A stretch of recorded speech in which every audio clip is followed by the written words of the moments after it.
3, 2, Let's go, Nemo. 1.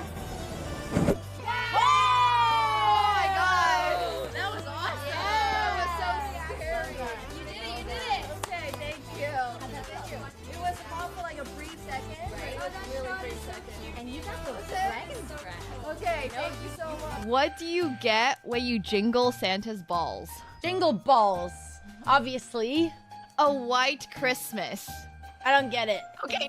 Are you implying that Santa's balls are white? No, don't worry about it. Don't worry about it. What if he tans nude at the beach? How do you know? Maybe he's black from the waist down. How do you know what color Santa's balls are?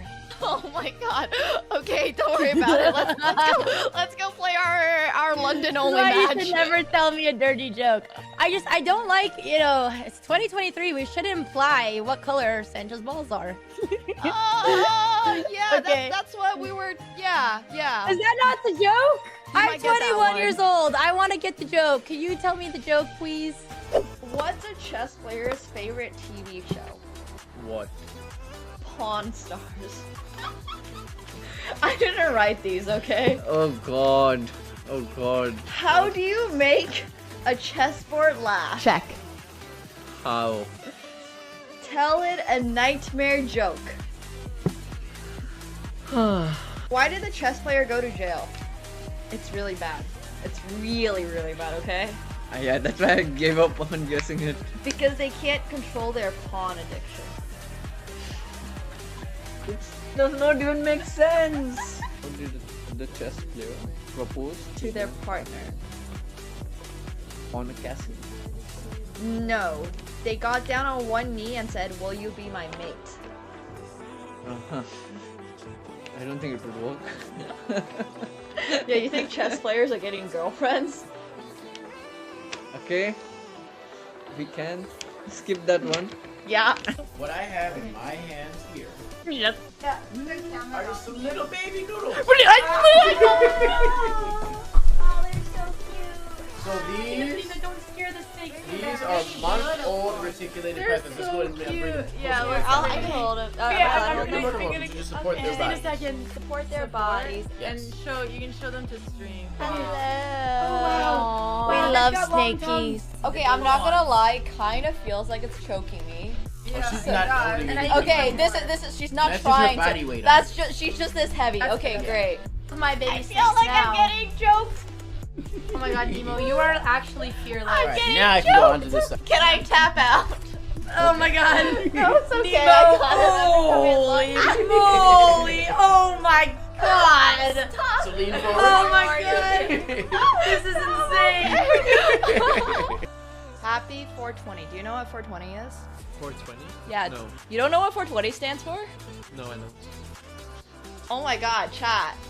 He doesn't know what 420 stands for. Wait, what does 420 stand for? Yeah, it stands for April 20th. Of course. That's what it stands for. Yeah. Yeah. Exactly. You have to update me. Do you know what 69 stands for? Yeah. I do. Okay. 420 is when you Oh, is smoke that- weed. Yeah, and it's like 420. Oh, I think I've actually heard about that. before. Okay. I didn't know it was 420. Alright, you go. I'm thinking if I move my queen here, Oh, wait. Where? like, I'll move it to e10. E10. Where's E10? Wait. Nothing. Wait, where is E10? I'm so confused. Nothing. It's not on the board actually. Wait, was that a nuts joke or something that I missed? No. That'd be weird and out of pocket. Anyway. Look at the chat and Nemo's Twitch channel, loving every minute. 10-6-6. She's gonna have to dodge a lot of bullets here. Pulte for now looking for a king, a 10, or a 7. Plenty of backdoor draws, including the 3-3. Needs a king, 10, 7, or 3, or this tournament is over. And this tournament is over. Nemo gets the job done. She's stunned, but she's the champion. Thank you so much, Pulte. It was a pleasure to play against you. Thank you. Nice Thank job. you. Oh my god. Spend it wisely. I will. Okay, 5 push-ups. You guys ready? Ah! Oh my god, I'm slipping. Okay, I'm gonna do it against the doorway. 1, 2, 3, 4, 5. Okay, workout for the day done. Oh. Whew.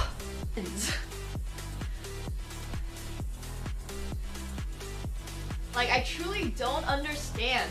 Like, where is this leg going? Okay, so I think it goes like this, right? And then you want to get into, like, this position.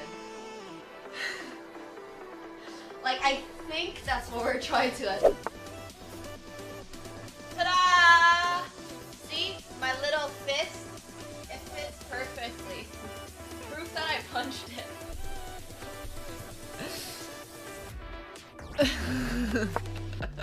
Like, my fists aren't very big. They fit perfectly into each of these holes. And that's why my hand is, like, beyond bruised. They're quite bad.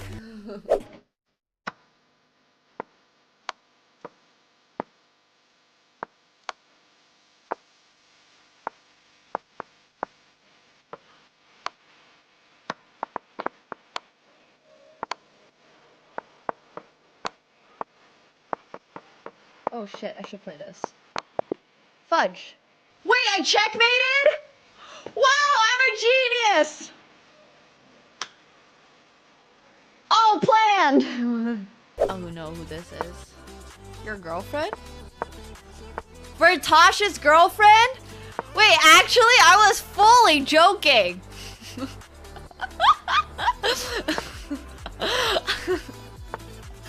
I was entirely memeing. Oh my gosh. That's so funny. He's dating a chess player? Good for him, I guess. I don't know if that's a good for him in Polish culture. I don't know what chess players are like in Poland. If you have an ELO, I'm automatically not dating you, so tough luck, buddy. Only dating people who have no idea what the fuck chess is. Alright, okay. I'm scared, guys. A little bit. 3, 2, let's go, Nemo. 1. Oh my god! That was awesome! Yeah. That was so scary. You did it! Okay, thank you.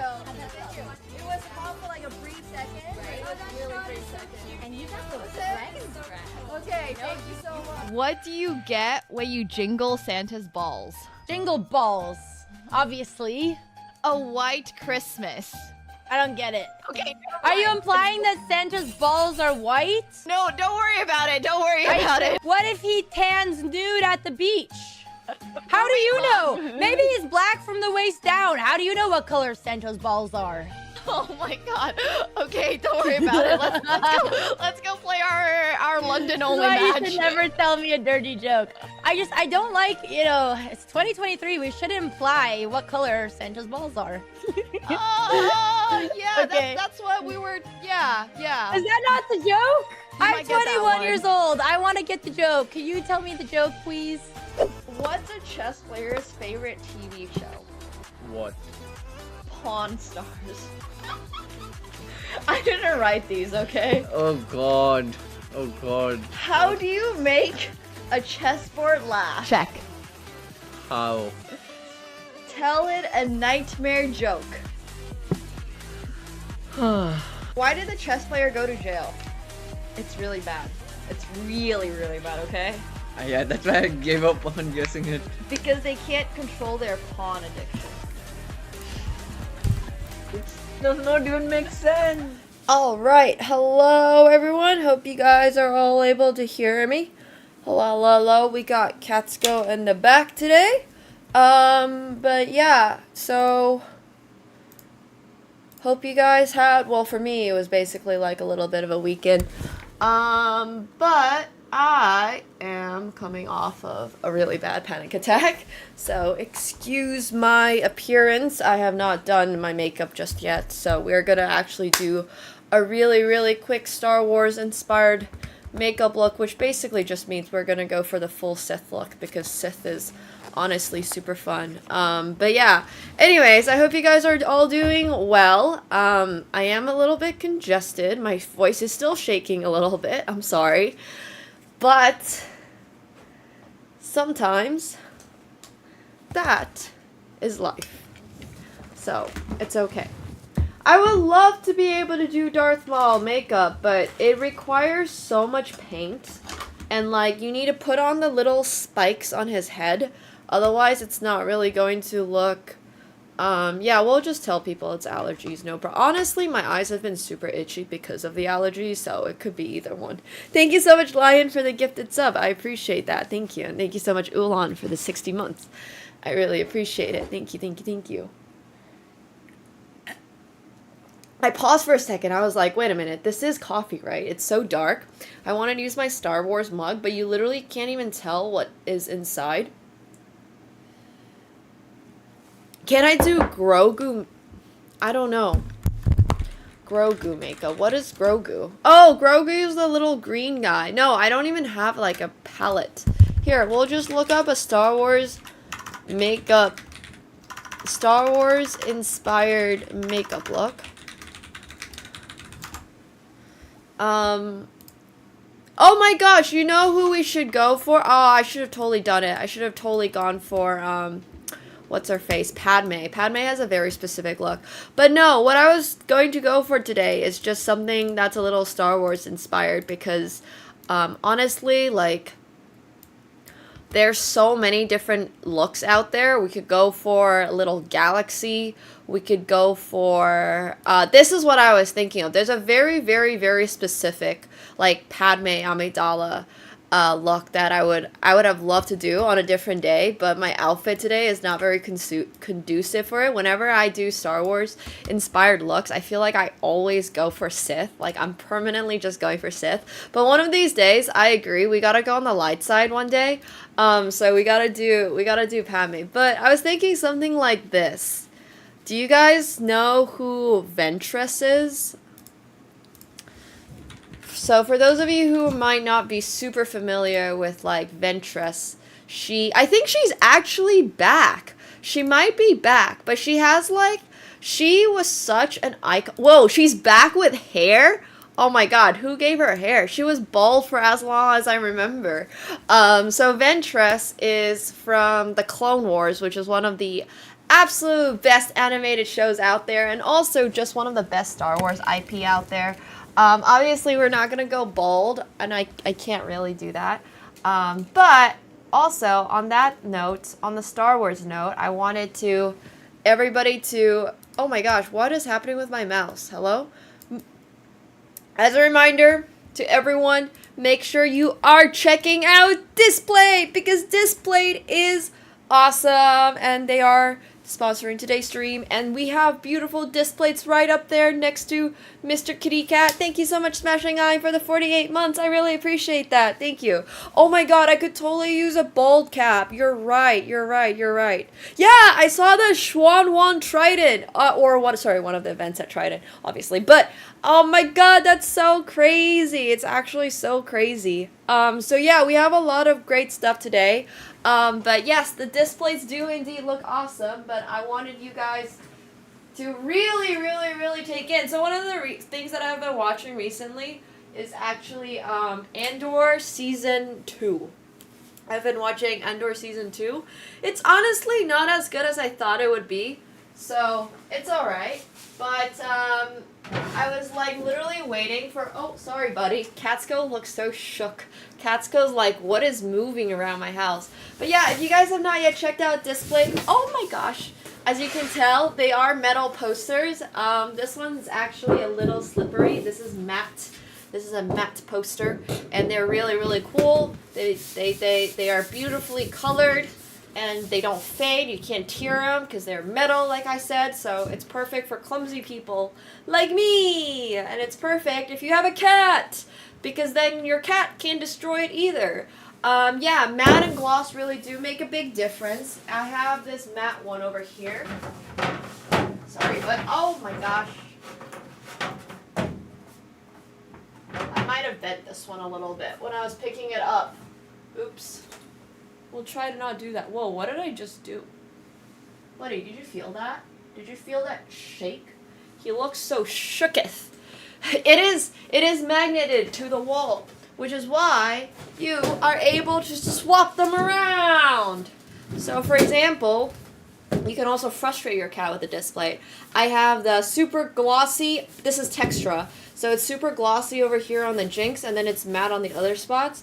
So yeah, this is super cool. If you haven't yet checked out Display, make sure you do.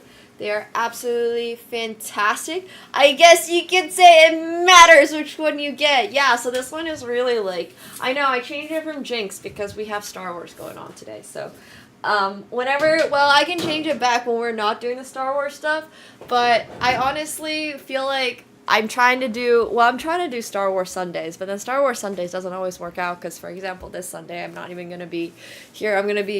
I think I'm going to be in New York City. So anyways, yeah, all of this is to say, they're actually pretty affordable, so you get up to like 37% off depending on how many you get. I think the medium-sized ones are like in the $40 to $60 range, depending on which ones you get, whether it's matte, whether it's Textra, whether it's gloss, and they have all the different IP out there. Like, for example, I am a big Star Wars fan, and as you can tell, I'm also a really, really, really big, just League of Legends fan. I like Arcane, don't get me wrong. Arcane is not the most insane thing. Arcane Season 2 is not the most insane thing ever. So, but if you go to Display, you can see, like, they just have a ton of stuff. And recently it was May 4th, so they just have a whole bunch of different... They have newer... They have 20 years of Revenge of the Sith, a special anniversary. Oh my gosh. I kind of want it. Oh my gosh, Jenny! Oh, what a huge raid! Oh my gosh. Hello, everyone. I hope you guys are all doing well. Jenny, thank you so much, wherever you might be. I hope you had an awesome, awesome, awesome stream. Welcome, guys. My name is Nemo. I'm a women grandmaster in chess, but today, that doesn't matter, because today we are actually going to be building our Millennium Falcon! I'm a huge Star Wars nerd. I know it's not May 4th, but every week I try to build a little bit more of this thing. This is the 7,541 piece Millennium Falcon. Oh, she's in France. Oh my god, I remember. I saw that she was buying a bike the other day. I saw her stream buying a bike. It's like a cyclothon? Waddle-a-thon? I remember watching her Taiwan one, but that's actually so awesome. Okay, I'm glad that she's still doing it. 400 kilometers? Oh my god, that's so crazy. She crashed a few times, but is still going? Alright, well, honestly, props to Jenny for that. I have been... I actually don't think I've been on a bike. Yeah, she's literally a trooper. Not a stormtrooper, but a trooper. But yeah, I'm a huge, huge, huge Star Wars fan, so if anybody has, like, a Star Wars themed bike that maybe looks like a spacecraft, that will motivate me to bike a little bit more, but I'm not very much of a biker. So anyways, I was just telling my chat about Displays, which is the giant metal poster that I got on the back. That is my Darth Vader one, and then I also have a Jinx one, as soon as I put this one down. Ugh. This is so heavy. This is like genuinely my arm workout for the day. I don't even know if the pieces are on correctly because Catsko, that's my cat up there, has put his paw on it and it's broken off a few pieces. So right now, like it's literally, in the last week, it's probably gotten worse. Like, it was at its peak before I got the cat back, and then I brought the cat back, and now the cat has stepped on it, and now I'm not exactly sure it's perfect, but yeah. Oh, it's an e-bike? Oh, well, that's all cool anyway, so, yeah, it's, well, hopefully. But recently is the Revenge of the Sith 20-year anniversary, and Display did a very cool collection that I just found out literally right now. As you can tell, I'm a huge Star Wars nerd, which is actually what today's look is inspired by. Somebody asked if this is my school graduation gown. For your information, I never graduated. I am still on my gap year. But yeah, we just have like this. I love the dark side, basically. I'm just a huge, huge, huge dark side fan. So if anybody else here likes Star Wars, I try to do Star Wars. It used to be Star Wars Sundays. Now it's just kind of Star Wars whichever day of the week it fits my schedule. But yeah, this is like I have lightsabers somewhere around, but I did not bring it out. So yeah. But this is actually not from my graduation. This is just a random robe. I actually got this robe for a Harry Potter cosplay, and then I've been using it for my Sith cosplay, so yay! All good. But yeah, make sure you guys are checking out Display, and then we're gonna start building our Millennium Falcon. I have gone to Disneyland for Star Wars in LA, sorry, actually before we do that, I just remembered I was supposed to be doing my makeup. I completely forgot. We got sidetracked. So for those of you who also might not know, I'm a huge Star Wars Clone Wars fan. I'm just basically a fan of all Star Wars IP that are good. Not all of them are good. But I was going to try maybe this makeup look today. I was just going to go for so basically this all started because of this lady. I was talking about doing a Ventress inspired look. I don't have a bald cap, and nor am I going to get one today, but this would be so cool. We can just do a really dark eyeliner. So that's what we're gonna do. But yeah, right now, I'm still barefaced because I ran out of time to get ready because I was having a mental breakdown, which happens, and that's okay. It's okay to have little mental struggles sometimes. As some of you might know, I started doing ketamine treatments last week. So this week was week 2, and it was an experience as usual. So ketamine treatments are happening. Also, my microphone keeps spiking. But yeah, don't forget to, Ginny touches all the grass for you guys. I don't know about my community. I feel like we go touch grass like once a week. Is that enough for chat? We literally touch grass once a week. That's been my IRL. I try to do one IRL every single week, so that's the time we go touch grass. I touched grass yesterday on my own, but I don't know if you guys did. Don't forget to see some sun, get some nature, all that stuff. No? Oh my god, your name is literally Untouched Grass? That's so amazing. I love that. That's great.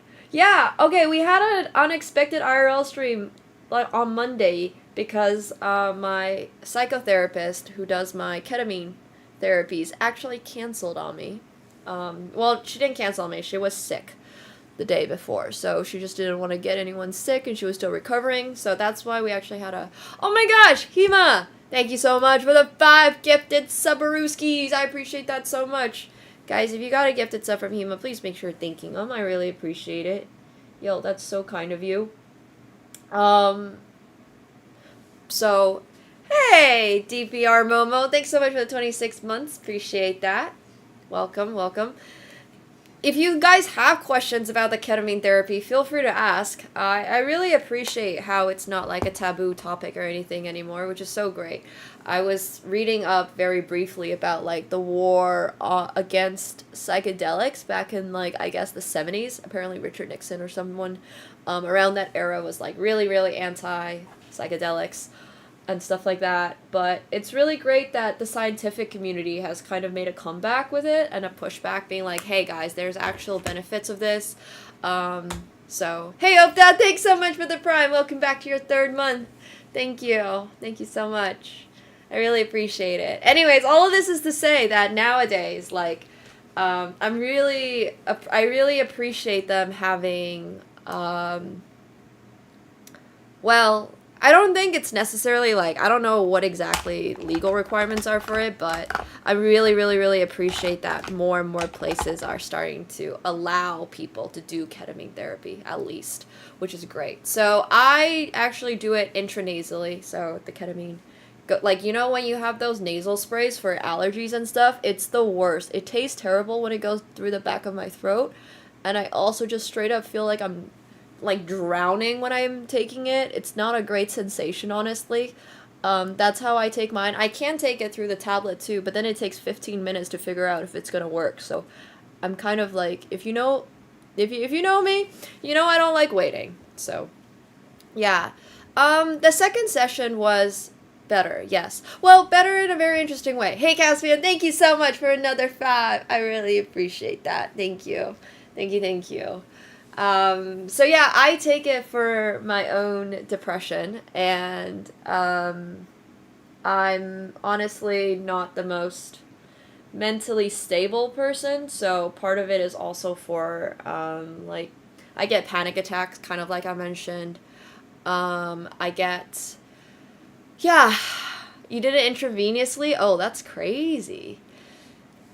I am not. I'm Chinese, but Chinese, I feel like, are very similar. I mean, there's a lot of East Asian cultures that also go down to, you know, Southeast Asia, and, yeah, there's just a lot of cultures out there that are always in a rush, and I think Chinese culture is definitely part of that. When I was talking to my therapist, I'm like, I always have to do something. When I'm taking my ketamine, like, when I'm actually experiencing the effects of the ketamine, I definitely feel like I'm thinking about work. I literally think about work when I'm taking ketamine, which is not something that you're supposed to really do. Like, you're supposed to kind of ask yourself the questions about, you know, where am I going to be in 2 years? Where do I want my life to be? And stuff like that. And my mind just kind of goes back to, you know, thinking about, like, oh, am I going to, like, what am I going to do this weekend? What is my content planning looking like? Who should I reach out to?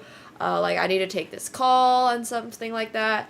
Yeah, well, it's a very specific, like, ketamine experience for about an hour or so, depending on obviously how much you take, and then you kind of sit there and you sort of just, like, contemplate everything that happened in your life and the mysteries of the universe and why is the answer to the world 42 and all that kind of stuff. But yes, I'm sure the dose is strong enough because my body literally feels like I'm going through like a roller coaster ride when I'm on it. So I'm pretty sure that the dose I'm taking is enough. It's just literally what my mind thinks about 24/7. That's literally what my mind thinks about. So anyways, yeah, as you can tell, there's a lot of reasons why I am taking ketamine treatments. So yeah, anyway, that's sort of where that's at, which is a good time, obviously, but I don't know how long it stays in the body. You're supposed to not do drugs or alcohol or anything for like 48 hours after, so I assume it's going to be 48, like it stays around your body, but it's supposed to leave your mind like more open. Also, it's hard to talk while applying lip liner. This is becoming so messy. I'm just trying to get the red, like this girl's lips, and I'm literally just messing it up because I keep talking. Just mumble, yeah. I'm doing a very, very loosely inspired look by what you see on the screen. Very loosely, very loosely. It's actually so difficult to talk while applying anything. I don't really know. Thanks. I'm becoming an evil Sith. That's what we're going for. Well, it's not really my goal, it's just inspiration. I think that's always been kind of where I'm at. I'm always like, no, I don't get any hallucinations, but I definitely have very vivid, like, imagery in my head. So, for those of you, once again, I don't know how much you guys all know about me, but I am very, like, I'm a very visual person. I love art, fine arts especially. I do play instruments, but it's not like my main focus, nor do I particularly love music or anything like that. Hey Neverjack, thanks so much for the Prime. Thank you. Welcome to the pool party. Thank you. So I was thinking maybe I should like try to create some art or something around like my experience, because I have such a clear visual memory of what everything looks like, which once again, when you're like going through that, it's pretty wild. Like I can draw for you if I could draw. Not saying that I can draw, but if I could draw for you, I would be able to like paint a great, crazy picture. So yeah, but it would be really, really cool. Thank you. Yeah, I did, Karasan. I did get to do the treatment that I couldn't do the other day, which was really great. So, yeah. I wish I could draw you guys the picture right now, but I can't, sadly. Oh, here is the lip balm thing that I was trying to use, actually. There we go. Ah, that's the color I wanted. I was trying to find it. I couldn't find it. Oh, you're from Oulu, too? Oh, that's so awesome. Hell yeah. I really want to go back to Finland and do some IRL streams. Oh my god, what the frick? These are like... They taste kind of good.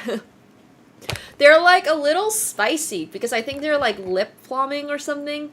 It's got, yeah, it's like a lip plumbing thing, and like it literally tastes spicy. And now it feels like my lips are slightly on fire, and now it feels like they're literally plumbing up. Probably because it's literally plumbing up. No, it's not toxic at all. But it literally feels a little bit like I licked a habanero, like, or I kissed a habanero or something, and I'm getting the effects of it. And this is actually like a, no, it's not allergic. It's a genuine thing. Like lip plumbing lipsticks. If you're a guy, you might not know about this, but they literally make your lips a little plumber. That's kind of what they do. I haven't used this one before, or this formula by L'Oreal, which actually is kind of good. I kind of like it. It tastes good. It literally tasted good. So, hey Nika, thank you so much for the 53 months. I appreciate that. Thank you. Thank you. Welcome back to the pool party. Hell yeah. Honestly, it's a great idea, because instead of getting like injections for what do you call it? Like I think I don't even really know what you inject in your lips. Like Botox, I think it is, when you try to get like plumber lips or something. And guys do this too, but obviously, like mostly it's still catered to girls. It's like lip plumbing is not, fillers are not that good for you. So it makes sense to make something that is a lot better for you, right? Like it's a lot less intrusive, for sure. So yeah. What's collagen? Okay, this is literally hyaluron, which is really cool. So yeah, I'm actually gonna grab like. No, this is just really fast. Oh, I forgot to do my mascara. I was gonna grab an eyeshadow palette to add red to my eyes, but I'm honestly not that bothered. We're just gonna put on the mascara. Well, there's a lot of things that are not great for you in life. I don't think lip fillers are gonna be the make it or break it, you know? Okay, so my makeup box is a little bit messy. I probably should not use that. That's a little too messy. I have a whole bunch more over here. I'm trying to figure it out, where everything is. Okay, there's that. I have boxes of stuff. Oh, here it is. I'm just trying to find a little bit of a blush. Okay, there we go. I'm not gonna be as pale as Ventress today. Okay, we're ready to build. Are you ready to build, chat? Well, I mean, it's not even so much that I want to speak about mental health. I really appreciate everybody who obviously tells me, like, love that you want to speak about mental health. I honestly started speaking about mental health because it became really difficult to hide it. Like, it was just so obvious at times that I was massively depressed, and I was literally going through streams sometimes when I was going through a panic attack, and it just became so freaking difficult to hide. It's not like I'm like, yeah, I love being able to talk about it. I really hope that some people hear about what I'm talking about, like, oh shit, you know, like maybe this will help or something like that. It's not so much that I felt shame in the first place or anything, you know.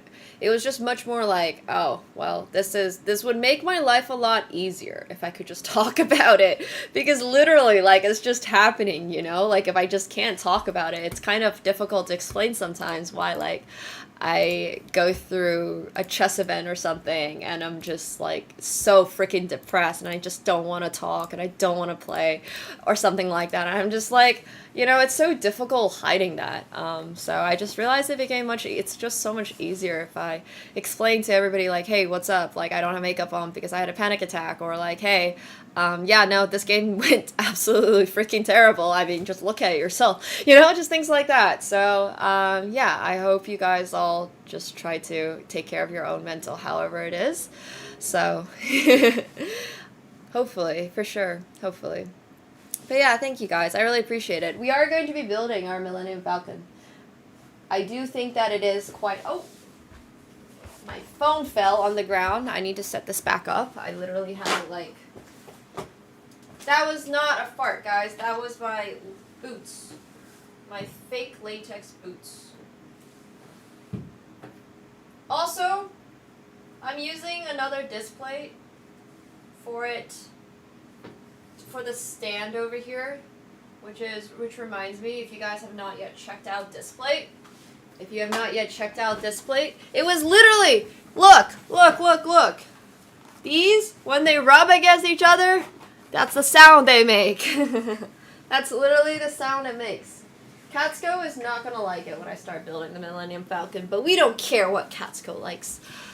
Yeah, so make sure you guys check out Display. They're super useful, obviously. I swap them off and on, so they're not always the same one. And I have this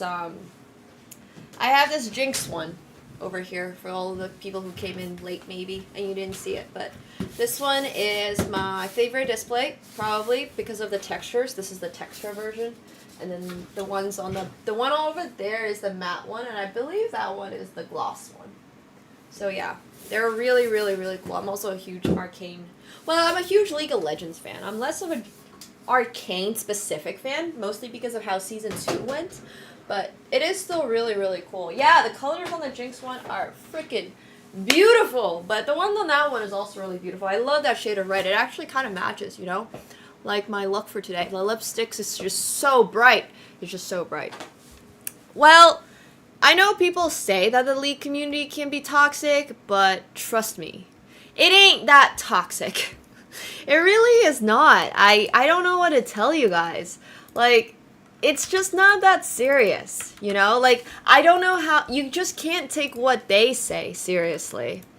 Because most of the time it's just a bunch of teenage boys who have no idea how to even write up an insult. Like, they just don't even know. Like, sure, it's toxic, but it's toxic in a very, very, very different way. Like, it's just toxic in a way that you just can't take seriously. You just can't take people who type shit in League seriously, in my opinion. Like, yeah, it's like they can't even swear right. They have no idea what they're saying.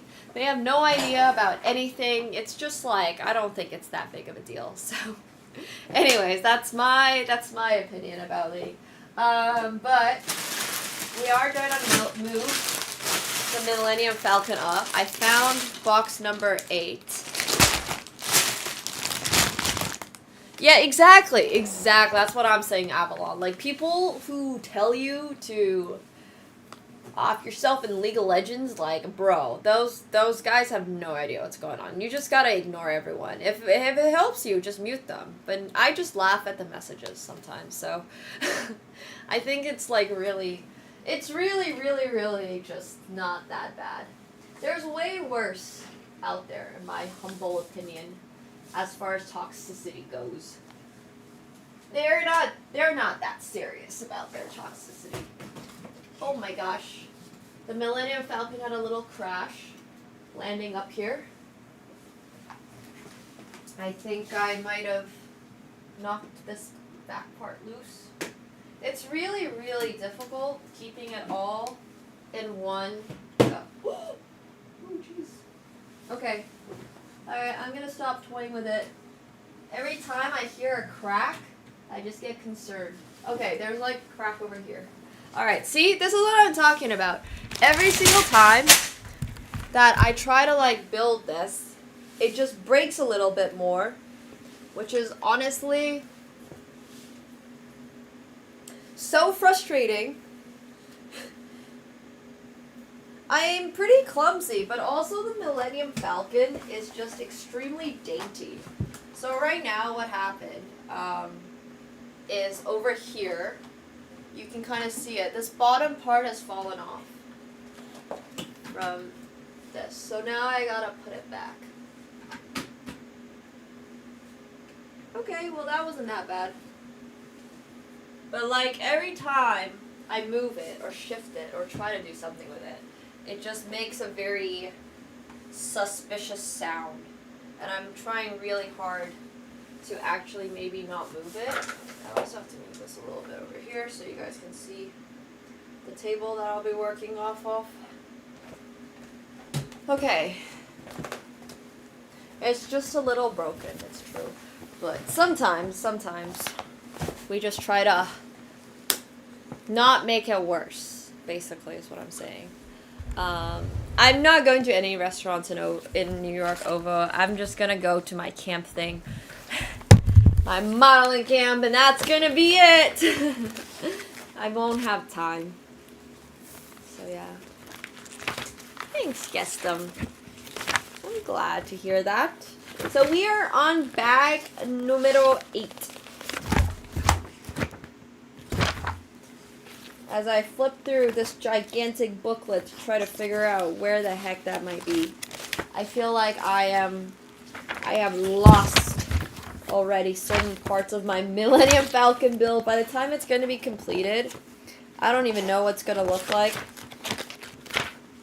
Okay, so I don't think we've made it this far yet. That looks like 529 is, okay, here is bag number 8. It did! It came with a little Chewbacca. Here's Chewbacca. And here's Han Solo. And I'll zoom it in a little bit. But there's Han Solo. There's Chewbacca. And there's also Leia up here. And there's also a little C-3PO over here in this little engine room that you guys can't see right now. But yeah, there's a bunch. It's pretty... They've got all the characters. They even have little porgs. I don't really have... There's supposed to be maybe some other characters, but this little guy here, that's a little porg. And they're just here playing some chess. There's like a chess room. Well, it's the main engine room, but there's like a little chess room over here. That's called Dejarik. It's like a Star Wars chessboard thing. So yeah. That's sort of the whole look.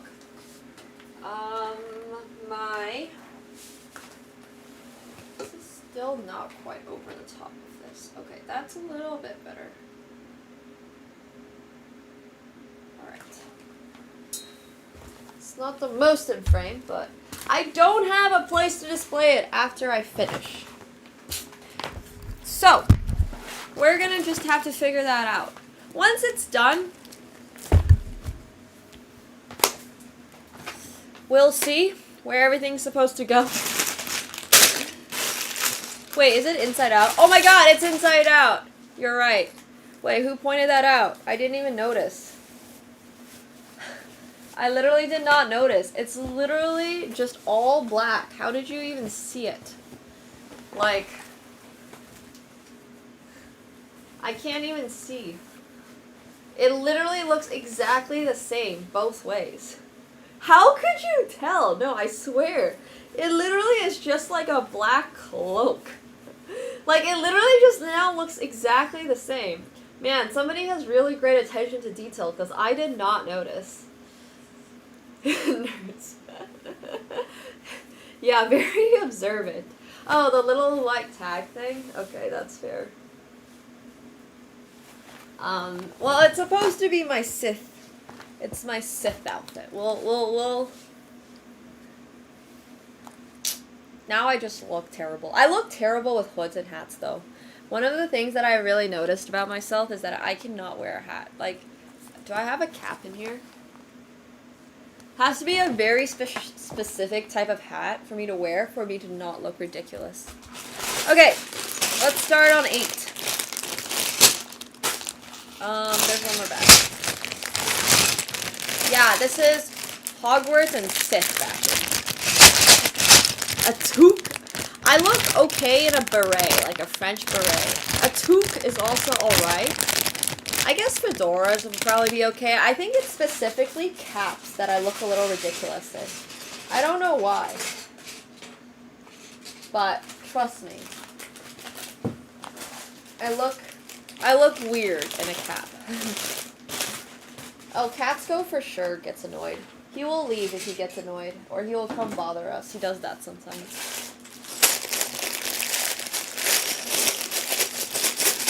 Yeah, there's like definitely opportunity. Oh wait, we should get our Star Wars music on. Where did my Star Wars music go? Bum, bum, bum, bum, bum, bum. Sorry, I'll stop. Star Wars music, DMCA free. I used to be into goth, but I used to be like really, I'm still really into steampunk, don't get me wrong. It's just difficult to be one type of clothing, if that makes sense. Is this even playing? Can you guys even hear this? Oh, now it looks like it's way too loud. Let me know if this is a good volume.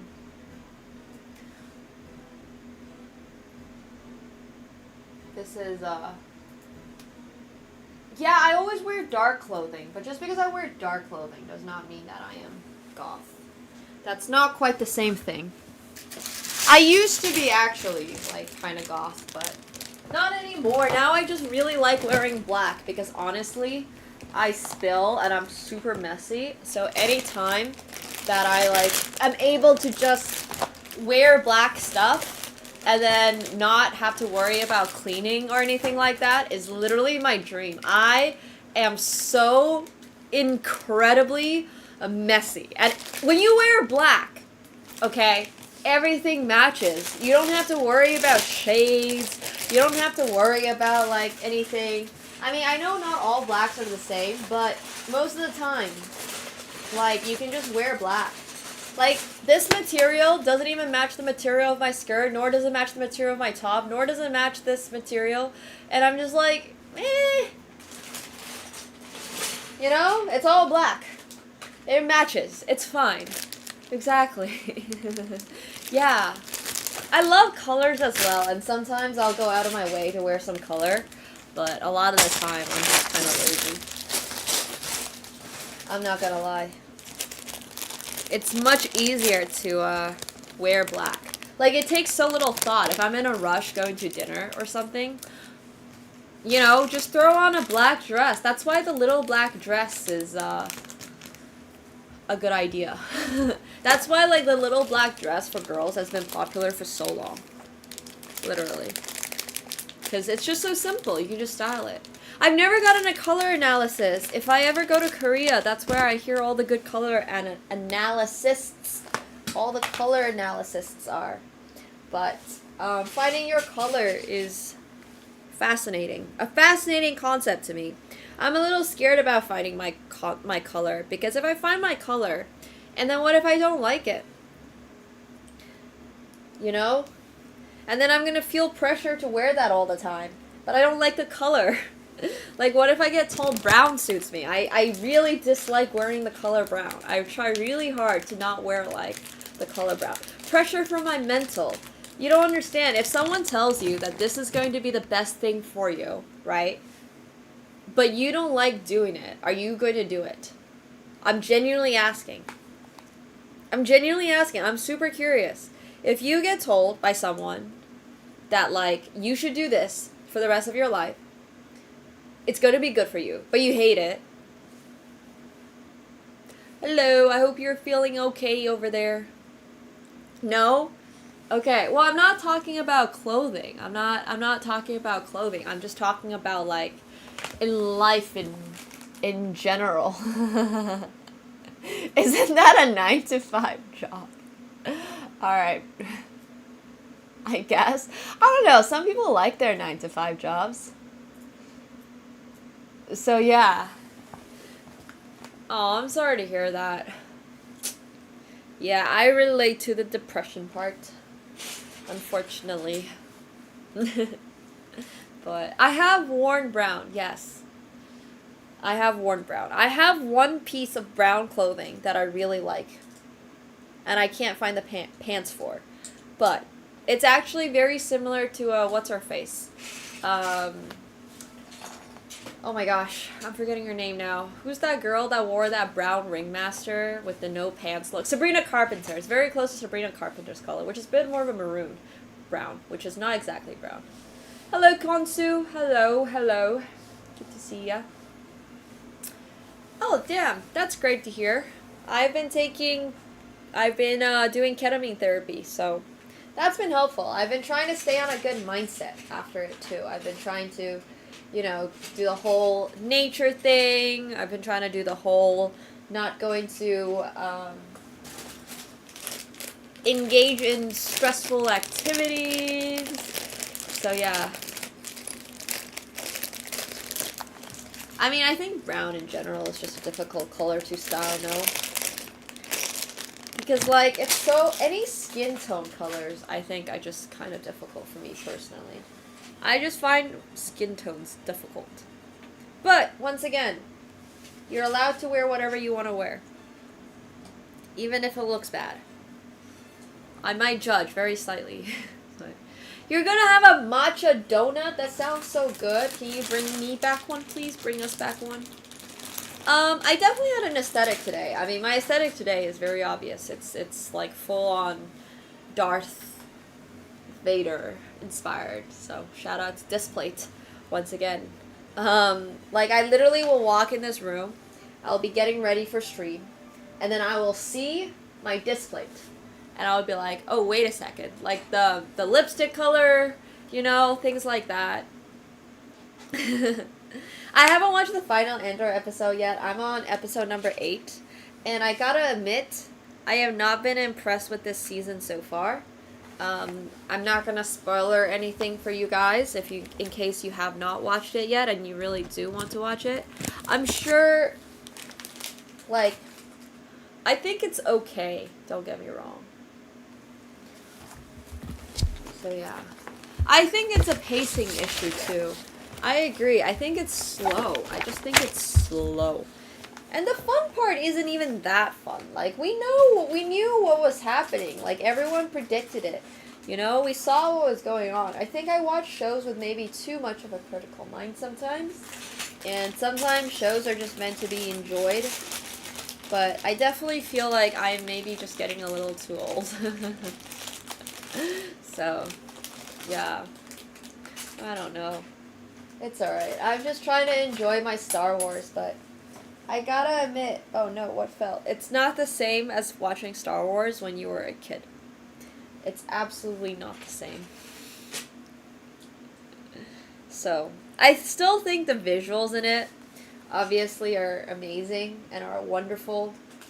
And Star Wars should always be commended for how wonderful they've made the cinematic universe. But, yeah.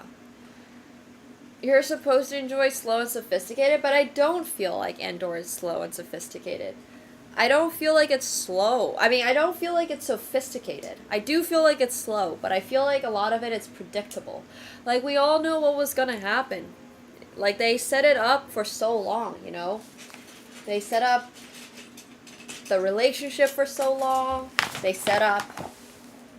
Yeah, I think it's just so... I just think it's predictable. So yeah. The most sophisticated show I've ever seen is, Severance. I think Severance is the best show ever. Quite literally. I love styles of shows like that. They're very mind-bendy. They're very fun. They're very like conceptual. The fashion in it was great.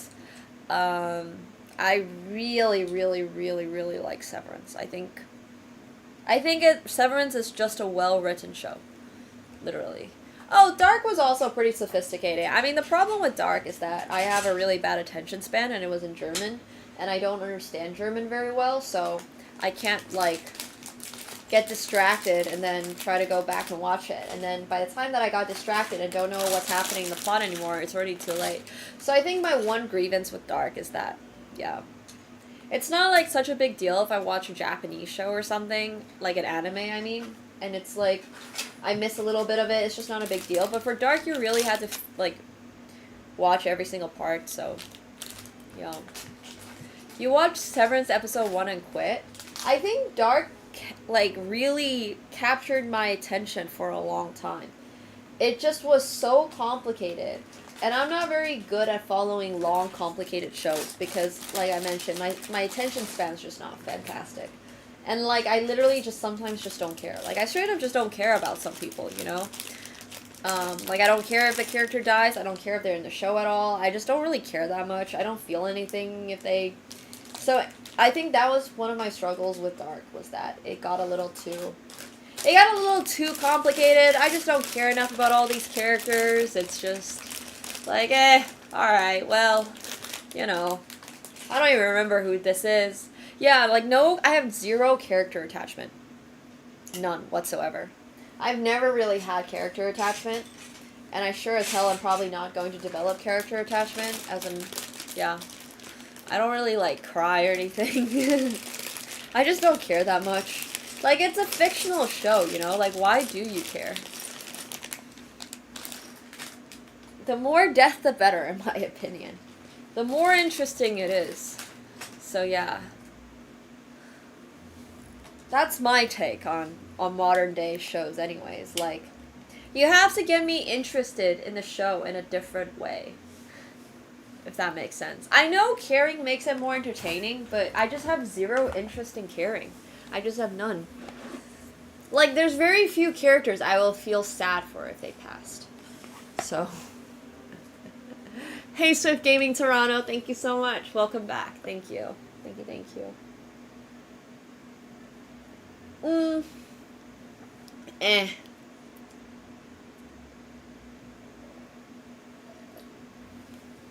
I don't know. I'm just not that, like, I just don't get that attached to people or anything, or really, like, anyone.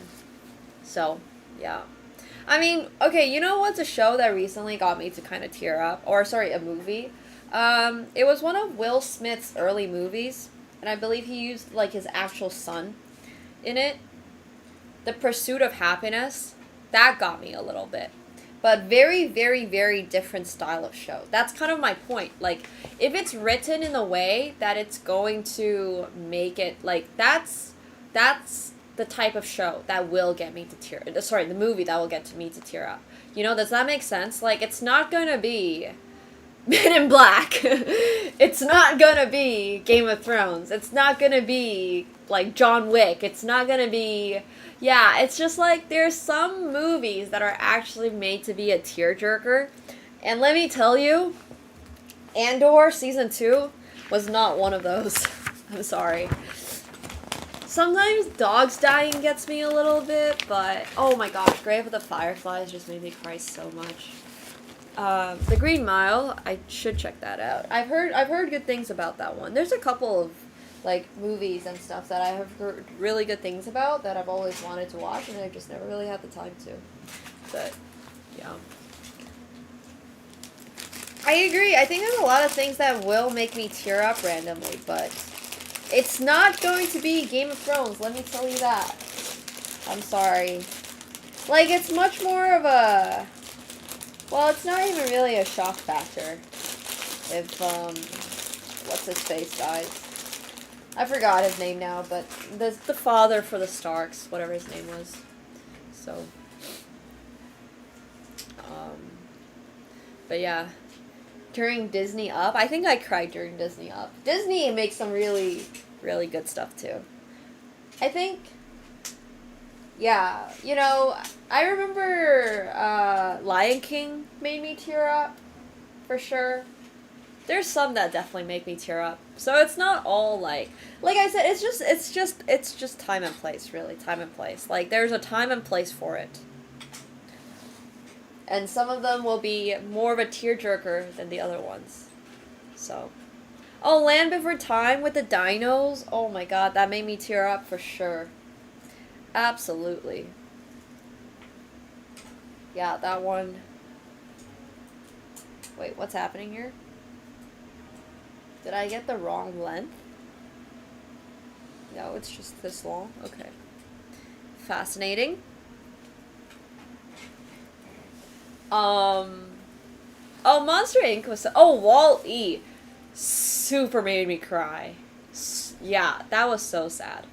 Oh, yeah, I Like Your Name made me cry.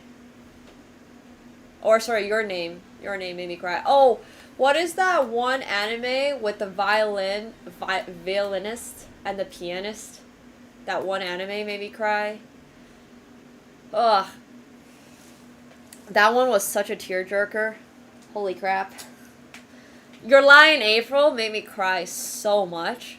Your Lie in April actually, factually, made me cry so goddamn much. And I knew what was happening. I knew what was coming. Because everyone had spoiled for me already, but it still made me cry so much. Yeah. Yeah, Your Lie in April is, I should watch Violet Evergarden? Okay. Okay, I'll check that out. Oh my gosh, the toaster. From the 90s. I don't even know some of these movies. But I think in general... Oh, wait, what? Damn, I got this one wrong. Got this. When you get, like, a Lego piece wrong, it feels like you're getting a puzzle piece wrong. If that makes sense. Like a chess puzzle wrong. I mean, it literally is like getting a puzzle wrong, I guess. Although, I suppose, most of the time, we probably have higher success rates with our Legos than we do with our chess puzzles. I hope. Question mark. I love stuff like Planet Earth. I watched, I've been really loving, like, the nature stuff on Netflix recently. I mean, David Attenborough is literally... Is that how I pronounce it? David Attenborough? Attenborough, right? It rhymes with Edinburgh. Okay, so David Attenborough is definitely one of, like, my favorite... I don't even know what you call him. Like, calling him just a nature caster sounds inappropriate. Because he is so established. He basically made the entire, like, what is it called? Like, that entire niche of nature, like, narrator. He's a narrator. But he's a truly, truly exceptional narrator. He is 99 years old, and then... Attenborough. Attenborough's great. And I have so much respect for him, but also I just genuinely love, like... Wait a second. What the hell? I just genuinely love all types of nature stuff. I recently was watching, what the hell? How does this fit? Oh, I see. Okay, wait, I get it. I was watching this random one called,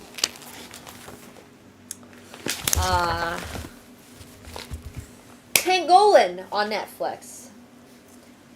Not for any particular reason. It was just the one that was available on Netflix. But every now and then, I absolutely love just, like, tuning into a super duper random,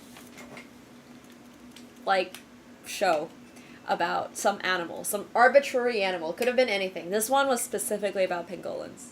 Oh yeah, absolutely. He's so great.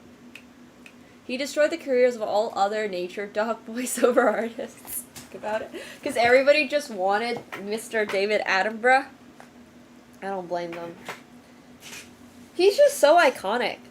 Man, it would be so great in life to be a level of David Attenborough. I wish there was a field that I, like, was super duper passionate about, and I could just make it my entire life's goal to be, like, I want to be the best in my field because, once again, for him, he is so... It's like being Magnus Carlsen, you know? He's just the GOAT of nature voiceovers. Imagine that. Imagine being the GOAT. Like, imagine being the one person that everybody who, like, knows about... If anybody has ever watched a nature documentary in their life in our era, it's basically got David Attenborough's voice in it, which is so insanely cool. And so insanely crazy. It's just so crazy. Bro had just that much impact. Yeah. Why do I think being the best at something is so appetizing? I think I'm just a very, very competitive person. This is actually something that I've talked to my therapist a ton. She understands. She gets me. She gets me.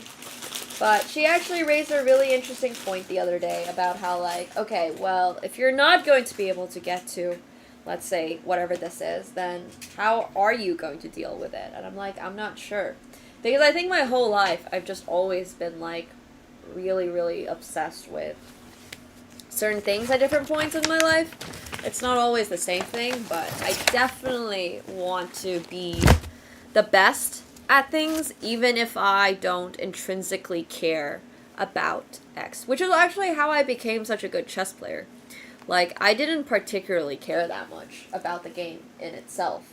It wasn't like my life's ambition or anything to be the best chess player, but because I was in it, I was like so determined to win every tournament and so determined to win the World Youth Championships. And you can imagine how like frustrating that is kind of mentally when you know that you don't particularly like playing the game competitively, but also at the same time, because this is the space that your parents picked for you, you just gotta go for it. It's like, it's just how I am programmed. Yeah, it's literally just how I am programmed. And I don't think, I'm starting to now understand as an adult that there's like, sometimes there's just nothing you can fucking do about it.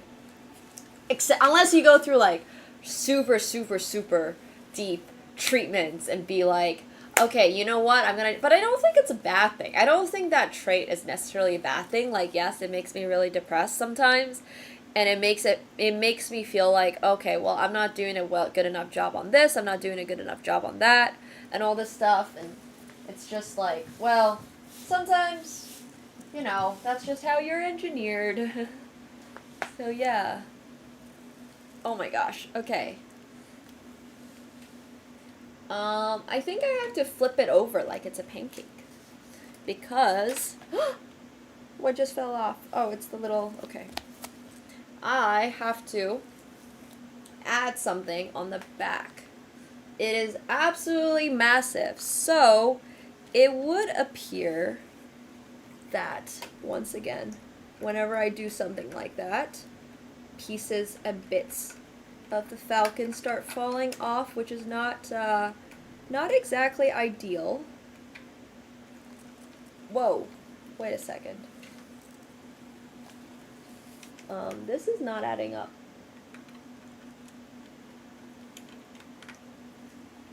Huh. What?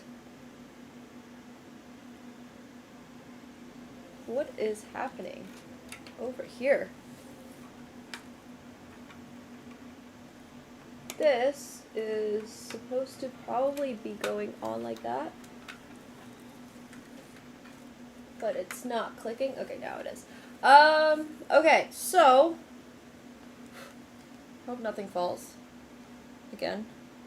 It needs to go all the way at the front on looking on the left side, on this side. Okay, so it needs to go down here. I just wanted to flip it over because I probably am not able to rest that anywhere where it is able to be sustained, and like things keep falling. So I'm actually gonna have to just like go in. Alright. Whew! Okay, so this is some type of, let's put this one back in. There's little things breaking off of my ship.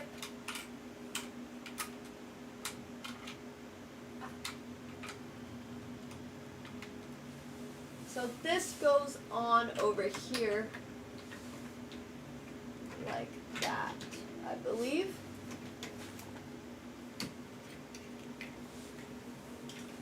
Okay. This is gonna take a little bit of work. Alright.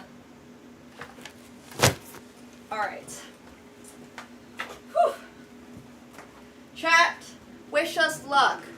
Because if we get this wrong, as we learned from last week, it's not great. But,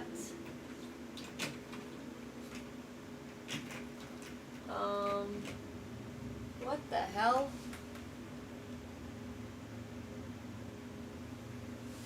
It's literally just supposed to go through in here.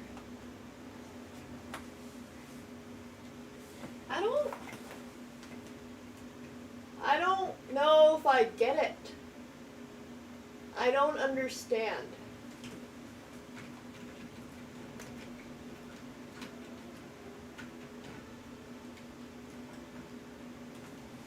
I truly do not understand.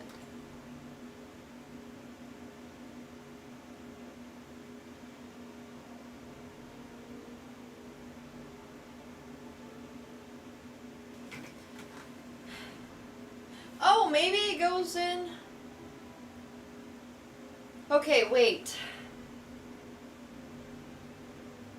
Am I even doing this on the right side? Oh, it's on the other side. That's why. Okay, I think I'm starting to understand. So if I flip it, it's supposed to be on. What? No, it's supposed to be on this side. It's supposed to be on this side. I've been doing it on the wrong side. Okay. And doing it on the wrong side means I have to like mentally flip the whole thing. It's got this part, this clippity clappity part, going out. So it goes on over here.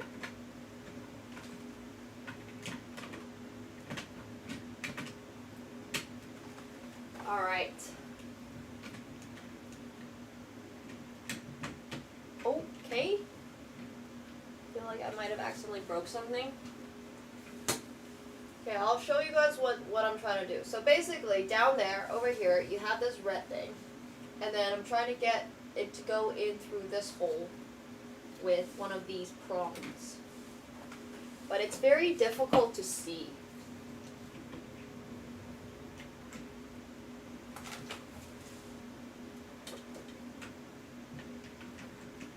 And I'm not really sure if it takes much. Oh, I hear a click. I think that worked, guys. I think it worked. Whew. Okay. That was not the easiest. I'm not going to lie. But we figured it out.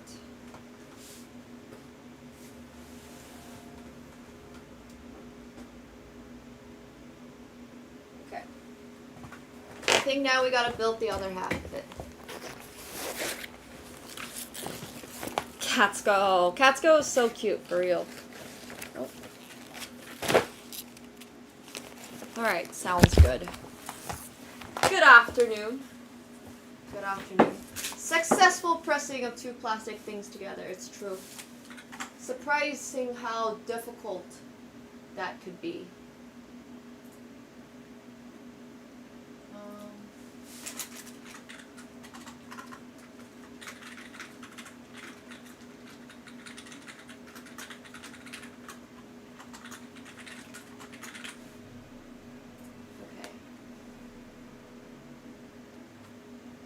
Get an email out really quick. Alright. Hello. Honestly, pressing Legos together is surprisingly difficult sometimes. Especially if your Lego is just gargantuan. This is going to be one of the... Actually, I mean, it already is one of the most expensive things I own. So, thank you very much, chat. Catsko's just having a shower. Don't worry about him. Hello. We got so many lovely folks in the chat today. It's great seeing you all. Bonjour. We are going to continue the build of the Millennium Falcon. It is going to be, once again, a massive project. Today we are only on bag number 8 of 17. So we're not even... Yeah, that's a guy. Catskill's a boy. I don't even know how you would tell if a cat's a girl or a boy without having a closer look. But Legos can be calming indeed. It can be heart healthy. Which once again reminds me, guys, are you taking care of yourself? Have you remembered to have a little sun? Maybe go outside. Sometimes my Lego build, I had such a stressful Lego build the other day because it just would not work, but oh.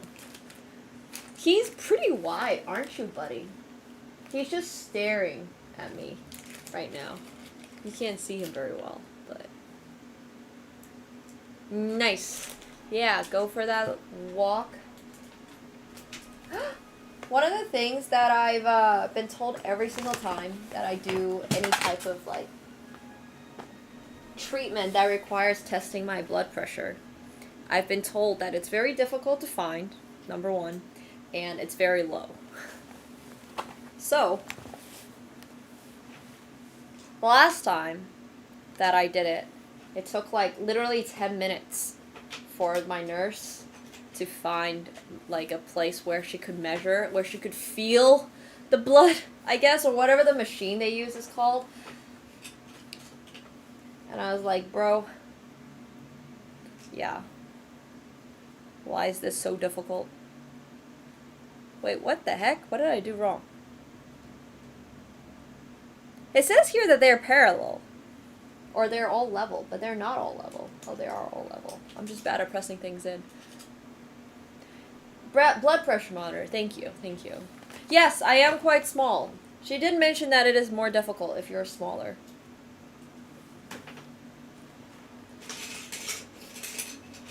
She also said, I don't know if she's saying this to make me feel better, but she also said that if your blood pressure is lower, and like obviously within reason, it can be a good thing because it means that your heart is less used. So your heart needs less effort to pump blood around your body. So I hope she's not just saying that to make me feel better. And it's actually true. So yeah. You mean calico cats? Calico cats are always female apparently. And apparently all ginger cats are male. But I'm not exactly sure. So I'm hoping that I'm very heart healthy. But it's never too early. Literally, it's never too early to start thinking about all these things. My resting heart rate, I have no idea what my resting heart rate is. I only remember seeing my, I don't even remember what my blood pressure is. Like, I know that I did it, I just didn't, like, think about it that much, because the only thing they care about, basically for the ketamine therapy treatments, is that they can't administer ketamine to you if your heart rate is if your blood pressure is too high. But if it's too low, it's not a problem because apparently ketamine elevates your blood pressure more so. Yeah. Always low till I'm angry. Yeah. So that's what the... I keep dropping this one. That's what the, that's why I was doing the blood pressure. Yeah. So... Anyways, it's always interesting hearing, like, health things from the nurse. From nurses. It's good to know. I think it's just good to be sort of aware of all these things. There was definitely a period in my life when I actually was fainting and stuff, and it was like a mix of vitamin D deficiency, it was stress, there was a lot of reasons. But now I'm definitely a lot better. No, you don't need a heart monitor. They just literally, like, for blood pressure. Which I guess is also probably associated with your heart rate. But random health fact about ketamine treatments. It's in here. It's in this bag. Yeah, me too. I'm happy that I'm physically a lot better now. There was one truly terrible summer where I was just not physically well. But at least at the current moment, I feel like I'm pretty physically well. I've been pretty active, been toning up for my modeling camp, all that stuff. Now it's just a question of getting our mental better. So, oh damn. Hell yeah. Yeah. I'm getting pretty decent sleep. I usually do.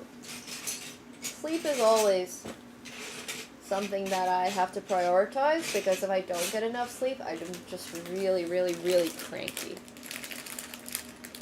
I'm just so insanely cranky if I don't get enough sleep. Where is this piece, though? I can't find it. Any good dream stories? I had one that I wanted to share with you guys that I was trying to remember, I think, as I was waking up today. But I didn't have any good dreams. They're all just about work again. It was just something to do with work. I can't remember what it was exactly. I'm sorry. But I remember when I was like...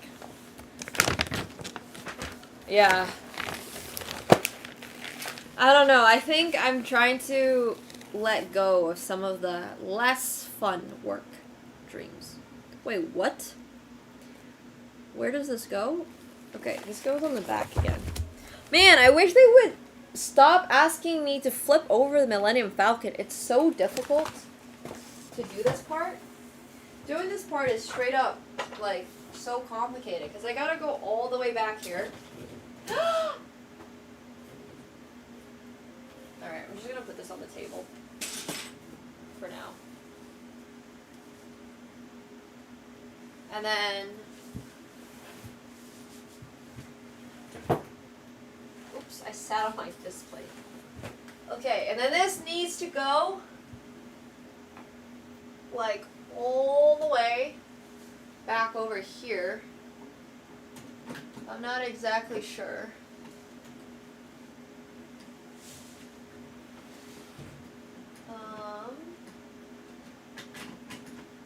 Looks like it is somewhere over here, perhaps.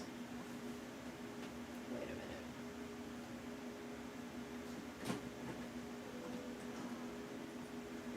Deep side.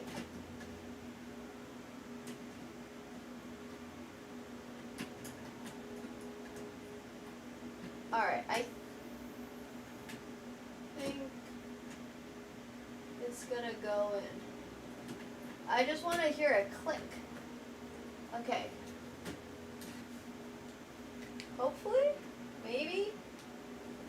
That looks right. You guys can't see it very well, so let me actually point it. Oh my god, that almost fell. Let me point it in this direction. Oh no, the base of it fell again. Not like this. But if you look over here, this is what we've been building. We've been building this part of it. It's like, I guess the outside casing.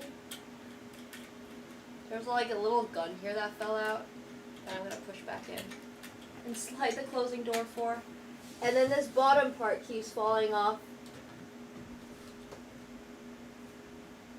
Okay, I think that's everything. And then there's some other parts of this Millennium Falcon that needed fixing. So over here, we have the hyperdrive is splitting apart in places. Okay, whew. It's honestly so much. There's so much going on. It's always like a struggle. Yeah, there's people that super glue their Lego builds, but I just think that's okay. Well, it's not necessarily cheating, but a little strange, perhaps. Definitely a little bit strange.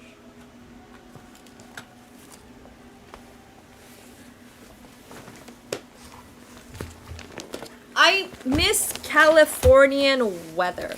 Right now, Toronto weather is really nice, so I don't miss it that much. But during the winter, I for sure was missing Californian weather. I do not, however, miss many of the other things about LA.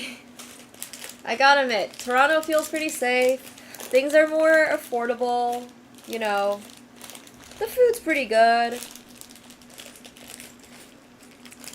I haven't had Korean barbecue in basically the time since I've been out of LA, because I think I averaged more than one Korean barbecue a month when I was living in LA, so I kind of got burned out of Korean barbecue. But I do have to admit, LA had some of the best Korean food I've ever had. I've never been in Korea, but I imagine LA probably has literally like the best Korean food. Might have the best Korean food outside of Korea. It was really good. It was really, really good. Yeah. I don't feel like I had too much of it, really. Like, the good Korean barbecue places were just so good. And there were also all types of other great Korean food there, but I definitely did not feel like I need it more in Toronto. Like, it's fine and all, it's just not necessary, if that makes sense. So, yeah. I don't know any Korean. I'm not Korean at all. I have zero Korean in me. But Korean barbecue is delicious. Don't get me wrong. Just... Now I'm starting to miss it. Now, talking about food has made me hungry. I don't have a problem with the earthquakes. I didn't even feel that many earthquakes. I do appreciate, you know, being somewhere that has a little more water. It's nice that there's water in Toronto. LA was very dry when I was there, unfortunately. Like, global warming is just not great on LA. But there was also really, really good hiking and stuff like that. Oh my gosh, I literally forgot to snack. That's probably why I'm hungry. I was carrying my smoothie and a bunch of stuff back. I had to pick up packages and stuff. And I accidentally dropped my smoothie today when I was walking back from Pilates, and I was so sad. I was also on a call. I was like trying to multitask too much. And then my smoothie just went plop. And it was like a protein smoothie, and it tasted so good. So yeah, that was honestly supposed to be my food for the day, or like until dinner. So I haven't had anything to eat. So that's probably why I am hungry. Now that you've brought it up. I literally forgot about it because I was so busy. I've been in meetings. I've had a lot of work stuff. And then I like just came back, like continued the call, finished the call, and just have not had time until now, literally right now. So, yeah. It was so sad.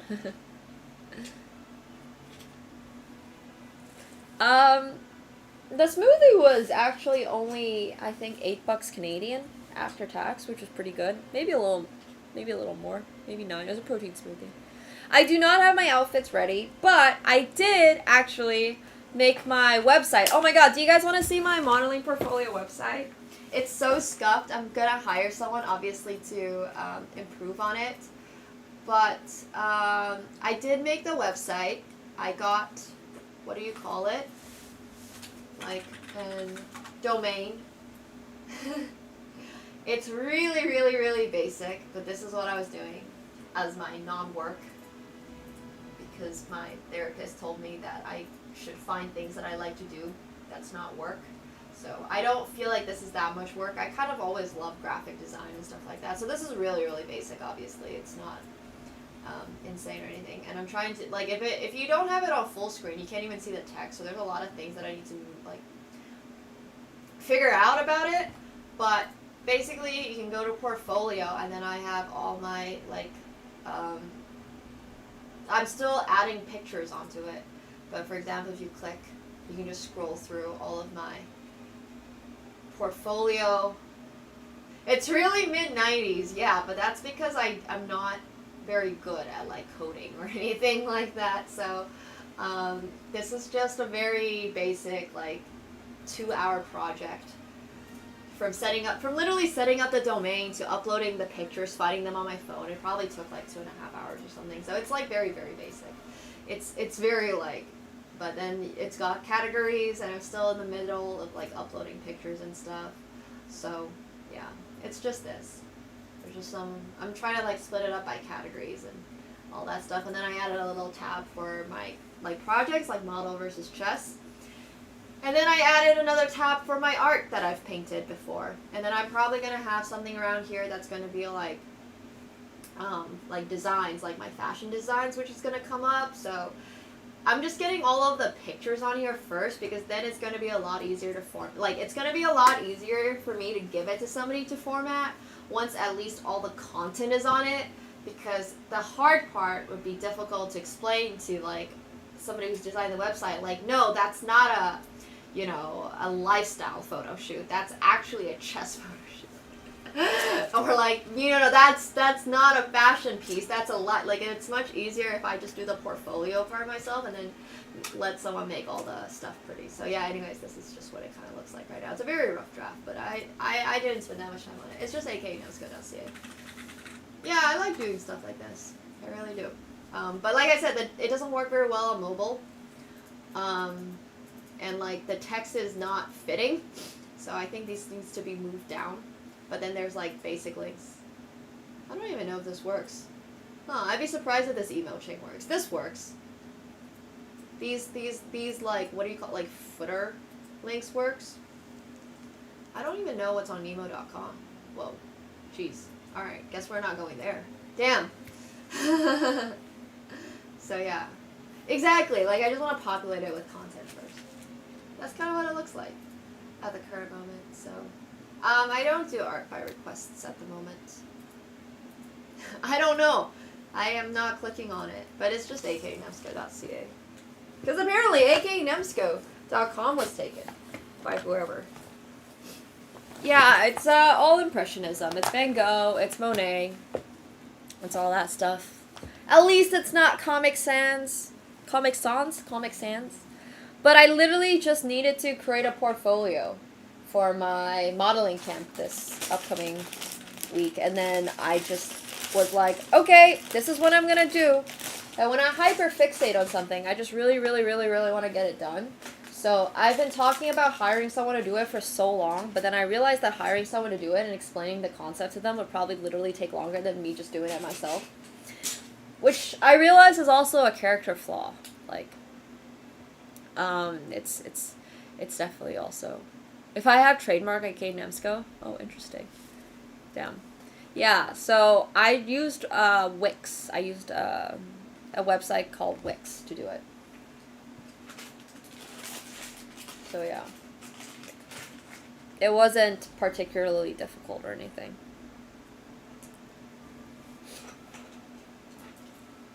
But yeah, I saw that, Skradosh. It's so awesome. Oh, I'm so happy. Thanks, Springbok. I appreciate it. Hell yeah. We love the poker.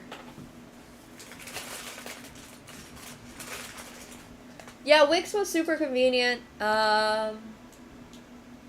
Obviously, I'm gonna hire someone to do it, so good luck with that, Druzer. Only several $100s. It's so. This is what I was talking to you guys about the other day, about how, like, I don't know, there's some coding things that I absolutely could not do, even with how easy some of these platforms have made it these days, but making just like an HTML website has become so convenient. So yeah. But I really just wanted like a digital place to put my pictures, because the other option was getting all my photos printed out, put into a binder, and I would have to carry that with me to New York City. And I was like, yeah, there's just no way I'm doing that. And I've also procrastinated so hard on like putting together the photo book at this point that I literally realized it was much easier if I just spent a little time, made the website myself. And now when anybody asks me for my portfolio this upcoming week, I'll just be able to pull up my website and it will be super, super convenient. And like, I don't have to carry it anywhere. If I forget it, it's gonna be fine. I can send it to people. It's even got a little bit of like my personal information on it, so people can know more about me rather than just the pictures. So I was literally like, this is, and I don't have to pay however much money it would be to print out colored, you know, laser printed pictures. I don't even know how much it is. But printing is surprisingly still not cheap. Color printing, I feel like, sure, has gotten more convenient. Now you can just go to any nearby printer, but like, it's still not that cheap. It's still like $8 minimum or something to get. Yeah. Load them on a USB. That'd be funny. Oh yeah, I also want to make a business card. Thanks for the reminder. But I genuinely just like designing things. I've always liked designing things.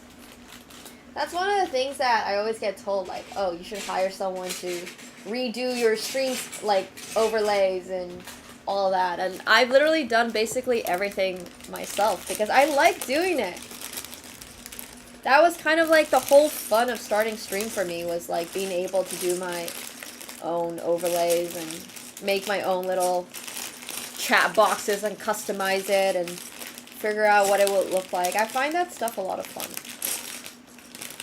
I can't find this one goddamn piece though.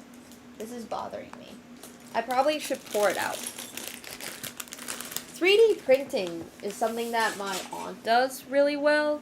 She lives in Australia and she does 3D printing, and she like does a whole bunch of sales on them, and it's cool. But I don't think I have time for another side project. Too many side projects. I'm just trying to get the projects I already have going done well.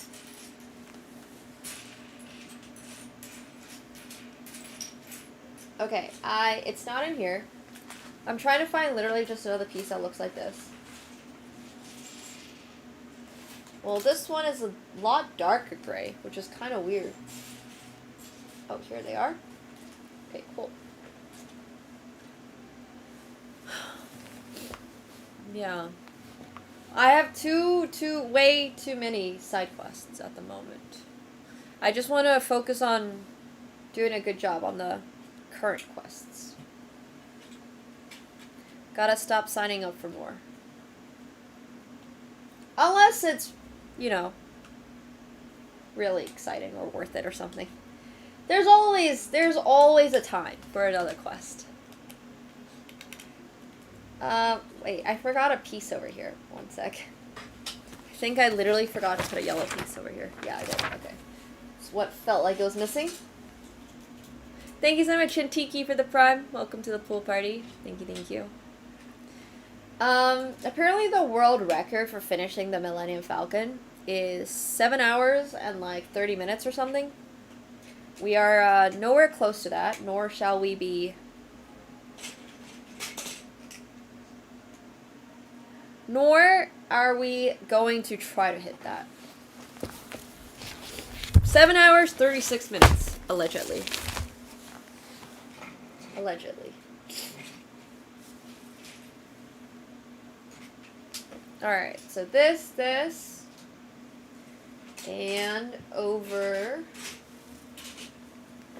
here.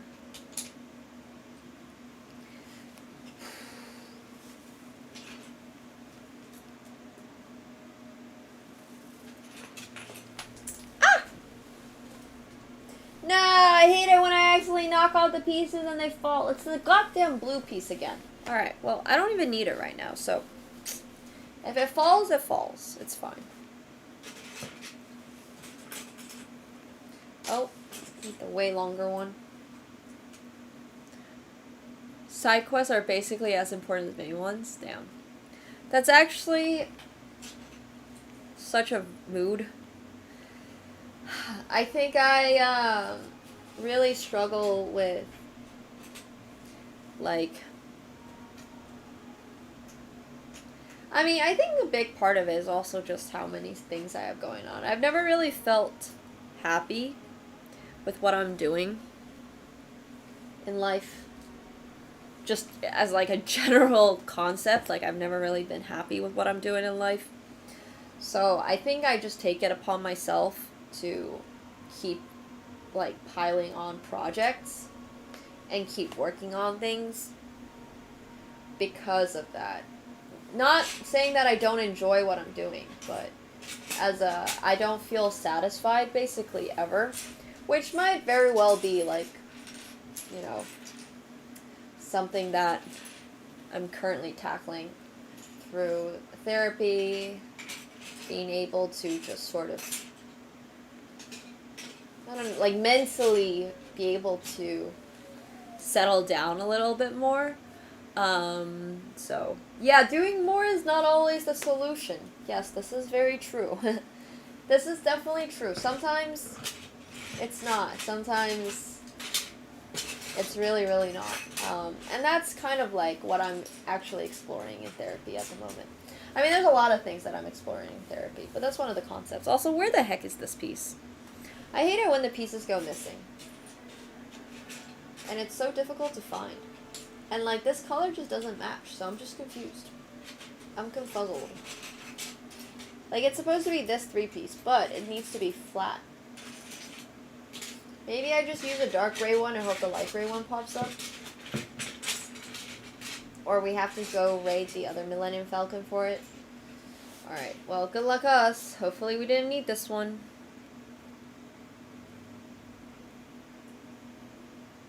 I bet we will, but it's okay.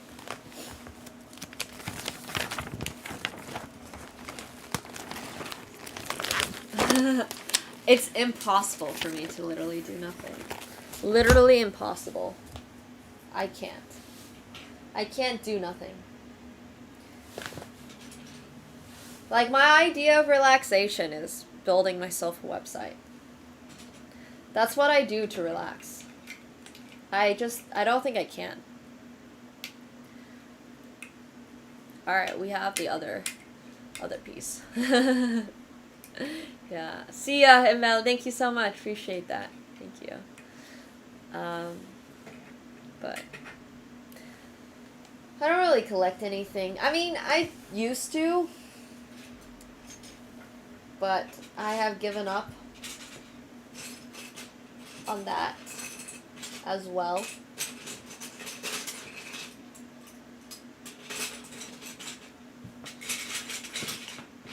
I need a super long gray piece, which once again, I'm struggling to find. Oh, it's here. It's just difficult to find some of these pieces. If I find that little gray piece, I would love to swap it out.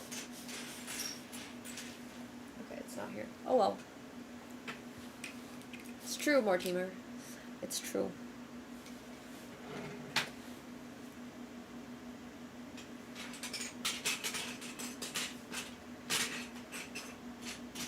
But I just genuinely, on a regular basis, feel like I'm just not doing enough. Hence why I think I just keep working on stuff. It is what it is.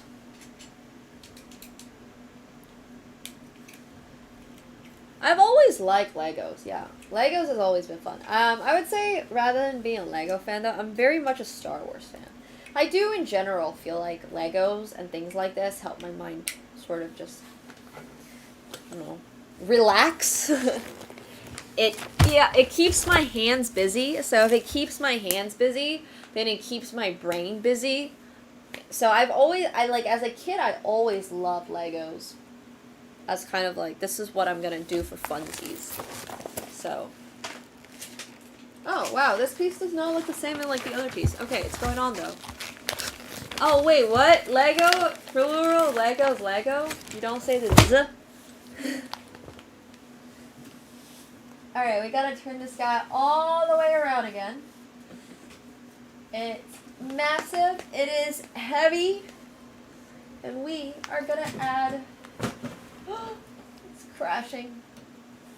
It's so freaking heavy. Oh my god, the front is falling off again. Not like this, bro. Ah. The front is so frustrating. This piece over here is just perpetually falling off. I have to fix that. Okay.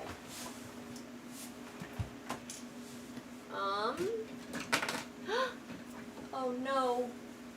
I heard something fall off. I have no idea what fell off.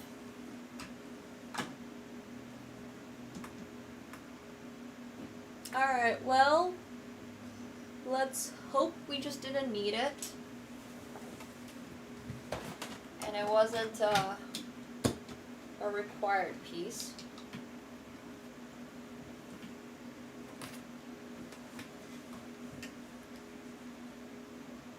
Okay.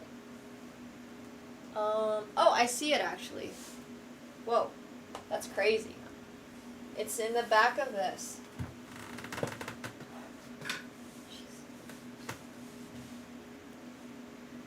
Man, what's that one game when you were a kid that used to play that was like the Operation Surgeon game? That would like make a squeaky sound if you did not do a good job of operating on your patient.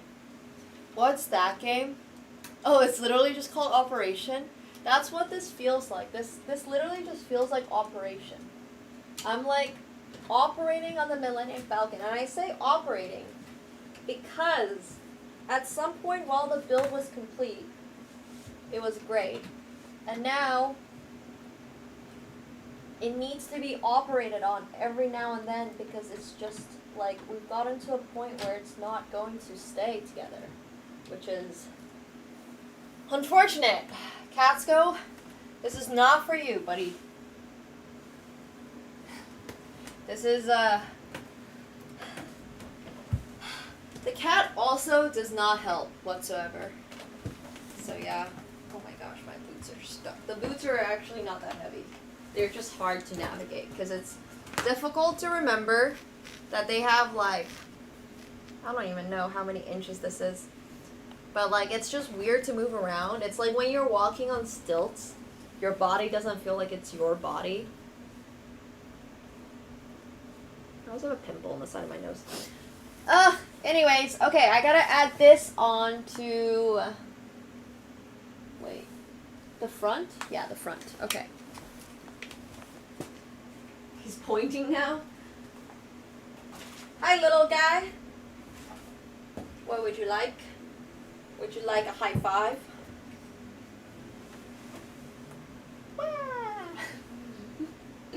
We're high-fiving our kitten. Okay, so this goes in much like the other side over here.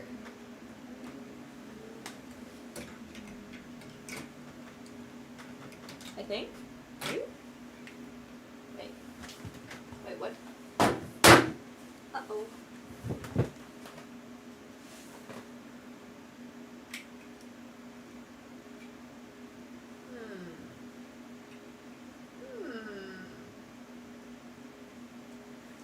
Okay.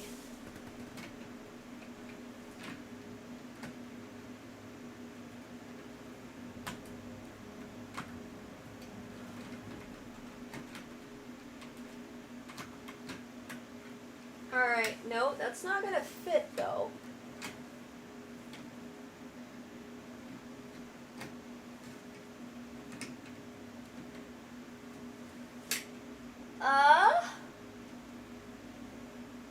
Okay. I mean, once again, this is something that is supposed to slide in, no problem. But it's proving to be a little more complicated than that, perhaps.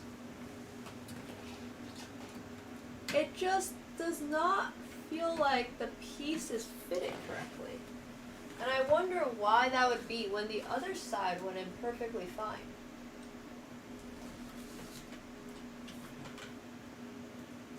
Okay. Huh. It definitely shows that it's supposed to go in over there. One sec. Katsko is so inquisitive about what's happening.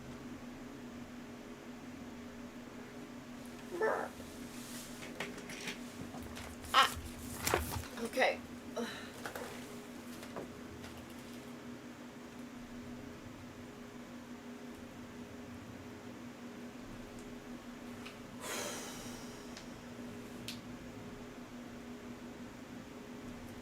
I mean,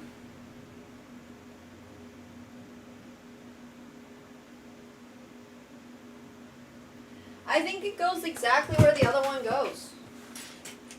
Like, on the opposite side.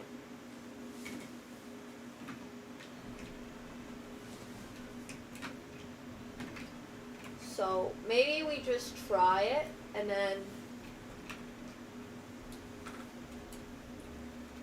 there's like no good way to grab onto it either. Because there's stuff all on the other side.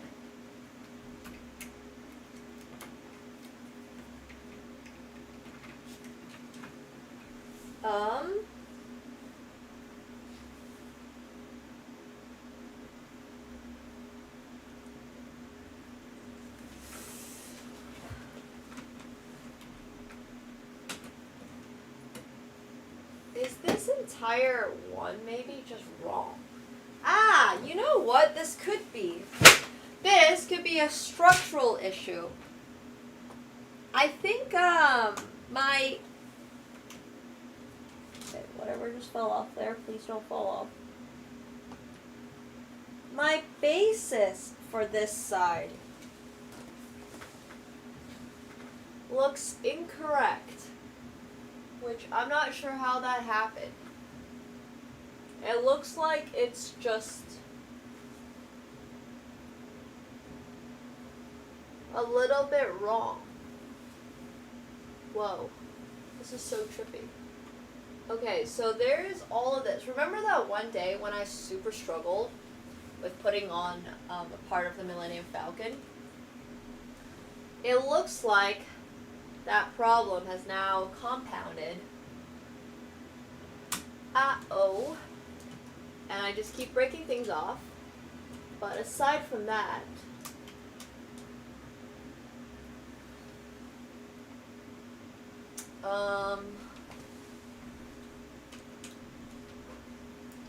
it's like not fitting over here because of that. Like it's a little lower than it should be. Oh my god, this is gonna be such a big problem, guys. Yeah, it's the day we scavenged. We probably should not have scavenged, huh? That was probably not a great idea.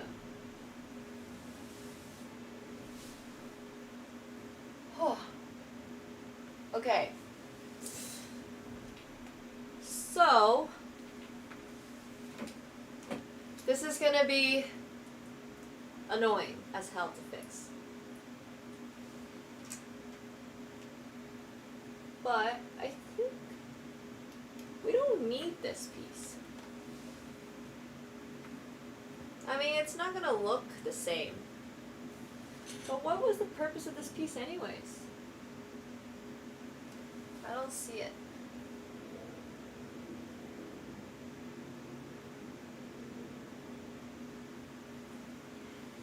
Alright, maybe now it's just gonna fit.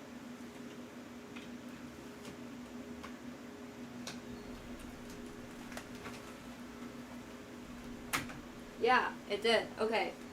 Like I said, there are just some, like, I don't really know. I don't think it matters that much if this piece is on it or not, so we're just gonna leave it off. But it literally wasn't fitting because one of the pieces was protruding out. Now it's fixed. Now it's fine. But, Katsuko wants to be let out. Hi, buddy. Okay, yay. Took a little bit of troubleshooting, but we got it figured out. Alright.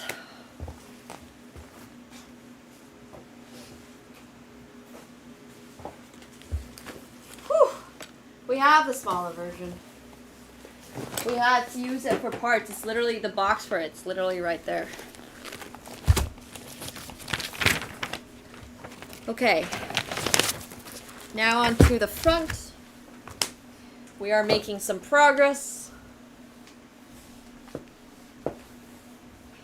Finishing bag number 8 looks very realistic today.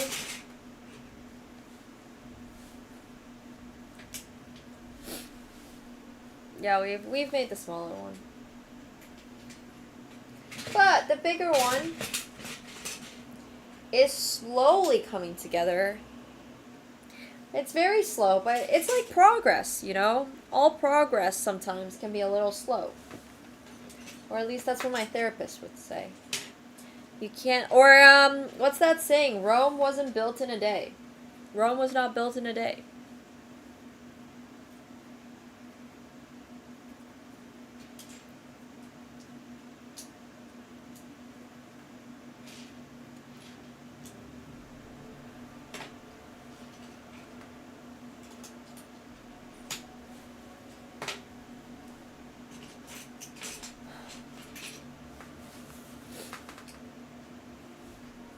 Some say aliens help them. Yeah.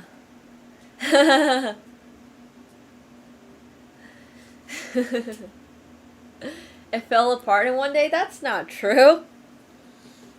Wait, do people say that about Krakow too? Was Krakow built?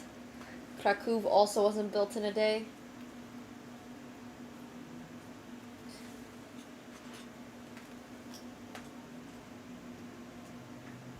Took 870 years to build Rome. I mean, it's still being built right now. Rome is still pretty relevant, I'm not gonna lie. Which is really cool. We'd love to see that about Rome. Or I guess Romans love to see that about Rome. I don't personally care that much, but it's always good to see a city grow. It was wonderful when I visited.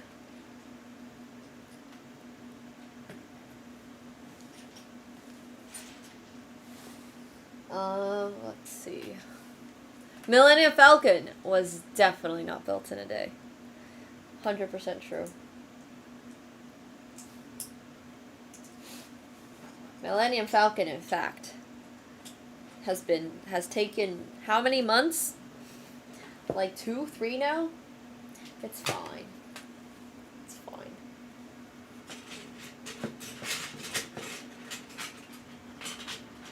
It will be finished one day if I can find all the pieces. Which honestly is a bit of a struggle, but surely this piece is here. Okay. I don't see it. And I'm pretty sure this is the whole bag, and I'm pretty sure nothing of relevance fell down earlier.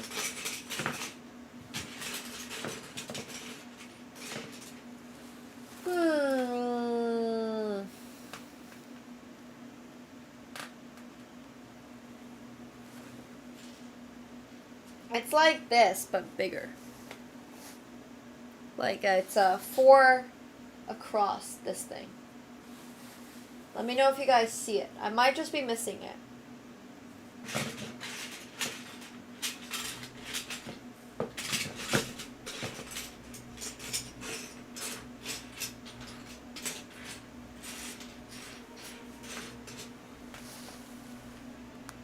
Did I accidentally knock it down?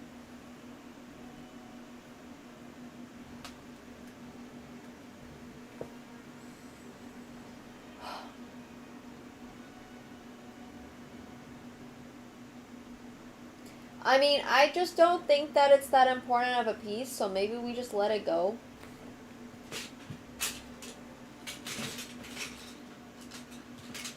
Because, like, oh well, who's really gonna notice, you know? Sure won't be me. Yeah. Well, the piece is always missing. There's always something missing. If we find it, good for us. If we don't, it's whatever. So this one just goes right over here. Super easy. Ta-da! Okay. And now there's like protection all around the ship. Yeah.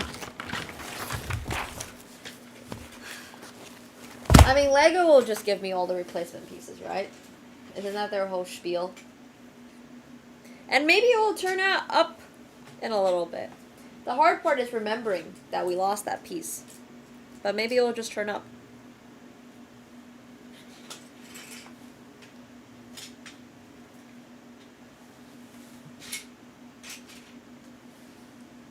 These are some massive chunky Lego pieces. We're definitely building like the wing or something.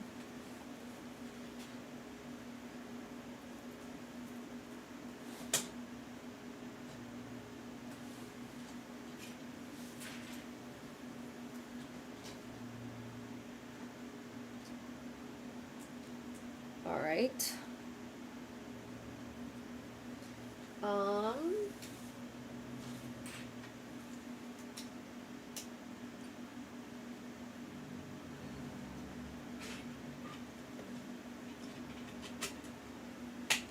Okay. Oh, wait, nope, that's wrong. Oops. That just goes there. And then...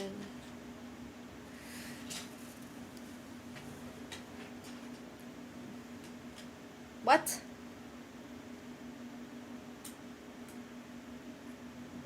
Wait a minute. This doesn't make any sense. Oh, it's only one. Okay. God damn. I applied a little too much force. Get it?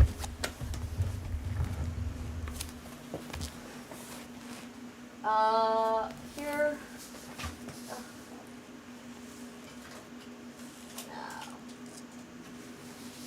It's alright. Casco will help me find all the pieces later. It's fine. It's fine!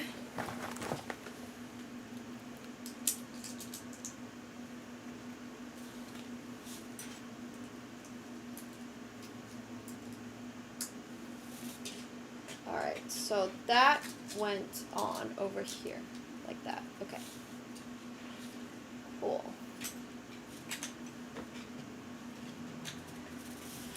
Whew.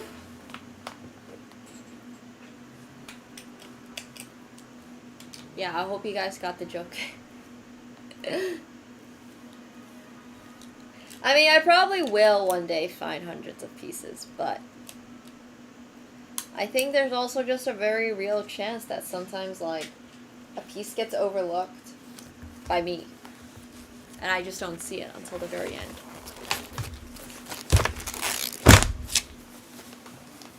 Alright.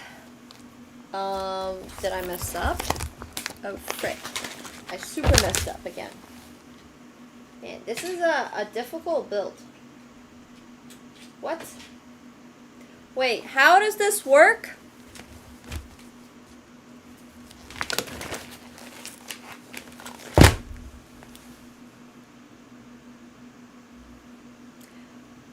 Okay.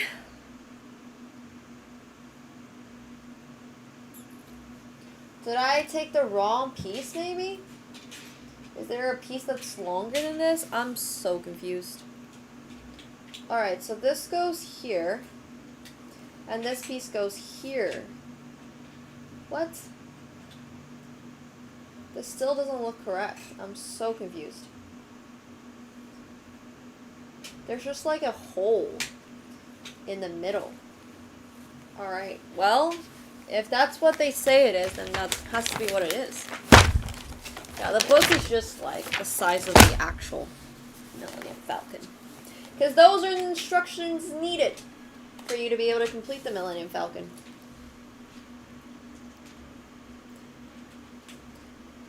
Remember, Rome wasn't built in a day. Neither was the Millennium Falcon, hence the instructions required to build it, and however long you want to build it.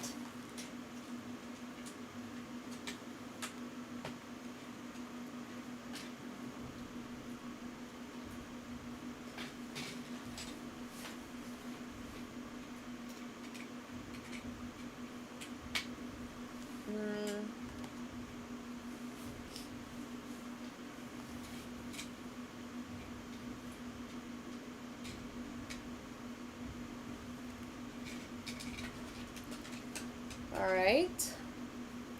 Okay, something like that. And then we flip.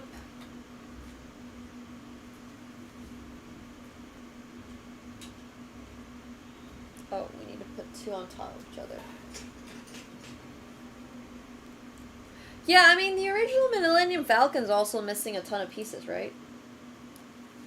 So really, we're just staying up to the plot. This is just all part of the plot.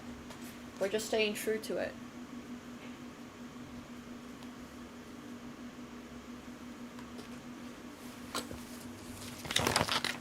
It's the 7-hour, 36-minute guy. That guy did it all on his first try, which I know is crazy.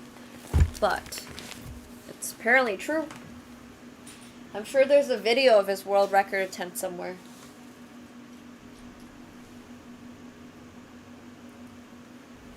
Okay, so this part's about to get very complicated. Anytime you see these like circular pieces with the pluses and stuff in them, it gets super complicated.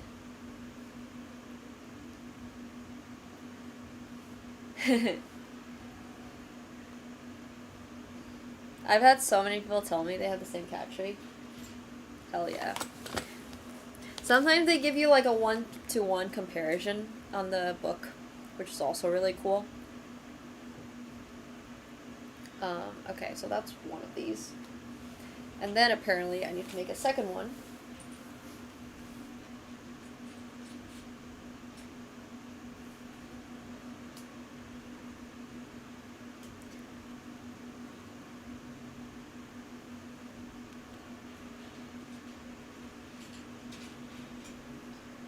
Okay, cool. Goes in over where? Wait. Okay, like that. And then like that. And then it all joins together. Somehow. Like this. And then this goes on over.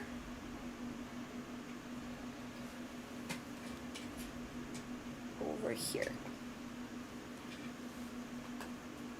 Okay, I don't know what this is going to become, but it's going to become something.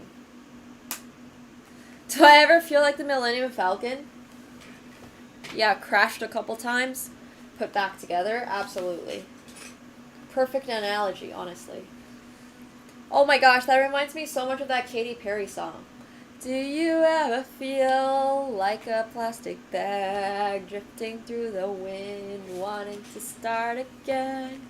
Do you ever feel so paper thin, like a house of cards, one blow from caving in? Do you ever feel... Anyways, that song was literally one of the first songs I've ever heard when I, like, moved to North America. And I was like, oh shit, is this what music sounds like in North America? Oh! Speaking of the piece... This is the piece that I was looking for. I literally found it. See, sometimes you just have to divert your attention elsewhere, and everything's gonna be alright. And literally spending more time looking for it is not gonna help you. I moved to Canada when I was like 11, maybe 10. I think it came out in 2010. Somebody can literally look it up. That's like, I think Katy Perry either just came out with that song or like she was coming out with E.T. pretty soon. I don't know what music sounds like in Finland, but I wasn't allowed to listen to music, so I don't think it really mattered. I knew the Finnish national anthem as a kid, and then I knew a whole bunch of Christmas songs and like church songs because I used to go to church, so I knew all like the chorals, and I could sing like all the Christmas songs I was familiar with, because we would go to the church every Christmas time, and we had like basically a week of Christmas caroling as our very last week of school that I would always find a way to skip because I didn't really like doing it, and I thought it was a waste of time as a kid. But anyways, yeah, it was just a lot of Christmas songs, a lot of like literal hymns. I can't tell you I remember much about the church hymns, but I always thought it was interesting. I'm Christian. I'm Lutheran Christian. But, once again, I'm not particularly religious or anything like that, so. I played a lot of hooky around Christmas time. Yeah, I really was not a huge fan of going to Christmas carols. I thought it was just absolutely not worth my time when I was a kid. And now, as an adult, You know, I'm starting to realize, like, maybe this is why I think so many things are a waste of time and why I don't like doing things. It's because as a kid, I was told, like, oh, you should only be doing things if it actually helps you in your career. Even as, like, a 7-year-old, I was being told by my parents, like, there's no point in you going, like, why do you ever need to learn how to sing? And I was like, you know what? You're right. Like, why do I ever need to learn how to sing? I shouldn't need to do this. And I think that's, like, honestly pretty apparent in my current day life, which is, like, if I don't need to do this, I'm not going to do it. And everything has to be for the career. Everything has to be for something, if that makes sense. So, yeah. Well, unless I was actually going to pursue becoming a musician or, like, which my parents would have been fine with, by the way. My parents would have been totally cool with that. It's not like they would have been against me necessarily taking singing classes or anything. They just didn't feel like it's not currently serving any benefit, so why do it if it's not currently serving any benefit? I think that's more the mentality behind it. It's not so much that they were against it. Yeah, they let me, I was taking, like, ballet classes, I was taking, like, rhythmic gymnastics classes, I was doing all sorts of, I was, like, taking piano classes. They would have been okay with it. It's just, like, if you're not going to pursue this seriously, why bother? I think is their point. Which I don't disagree with. But I also do think that it's made it very difficult for me to just enjoy things in life. Like, I can't just enjoy things, you know? It's very difficult. Like, everything has to come with a purpose. If I'm gonna start taking singing classes, I better start planning my world tour. If I start painting, I better start selling my art. If I start, you know, anything, it's like, I better do something with it. So, yeah. Hey, Greta. Yeah, the poster is awesome. This is a display. Make sure you check them out. It's a display. It's true, Rumbit, it's true. They're not really modeling auditions. I'm just supposed to submit my portfolio, which I finally built. Wait, did I get it right? Oh, I was supposed to build 2 of these? Ah, fudge. That makes way more sense. Okay, cool, we'll build another one. But my camp is this week, so we'll see how after camp it goes. Is there, Karmic? Is there? Well, when I was a kid, I was allowed to watch 1 movie a week. Friday nights were always my movie nights. That was, like, my allotted movie time, and any other time if I was watching TV, it would be BBC. I watched a lot of the British Broadcasting Network growing up. British Broadcasting Company, I watched so much BBC growing up. I was so aware of, like, every world event. I remember very clearly watching, like, Business Network at nights. I remember I never got any Animal Planet. It was only BBC. So, yeah. I liked watching Star Wars as a kid. I watched Star Wars movies so many times as a kid. And I got to watch the Disney movies and stuff. But like I said, I was allowed to watch a movie once a week. Or, like, about an hour of show time. I was allowed. So, yeah. Do they still have BBC? I assume they still do. I still remember the red spinning logo, like, world logo thingy. Yeah, I haven't watched BBC in such a long time. I still read their news, though, but I don't really watch news anymore. Okay, so that's that part. And I also have to build the other thing. I gotta watch some cartoons, but the selection in Finland, I have to admit, was a bit sparse. I watched a lot of Pingu. I don't know if anybody here knows what Pingu is. It doesn't even have, like, words. I didn't know about Nickelodeon, I think, until, like, maybe a few years ago, when I started streaming. And then someone introduced me to, like, Rick and Morty and stuff. I literally had no idea any of this stuff existed. I didn't know, like, what the Disney Channel was.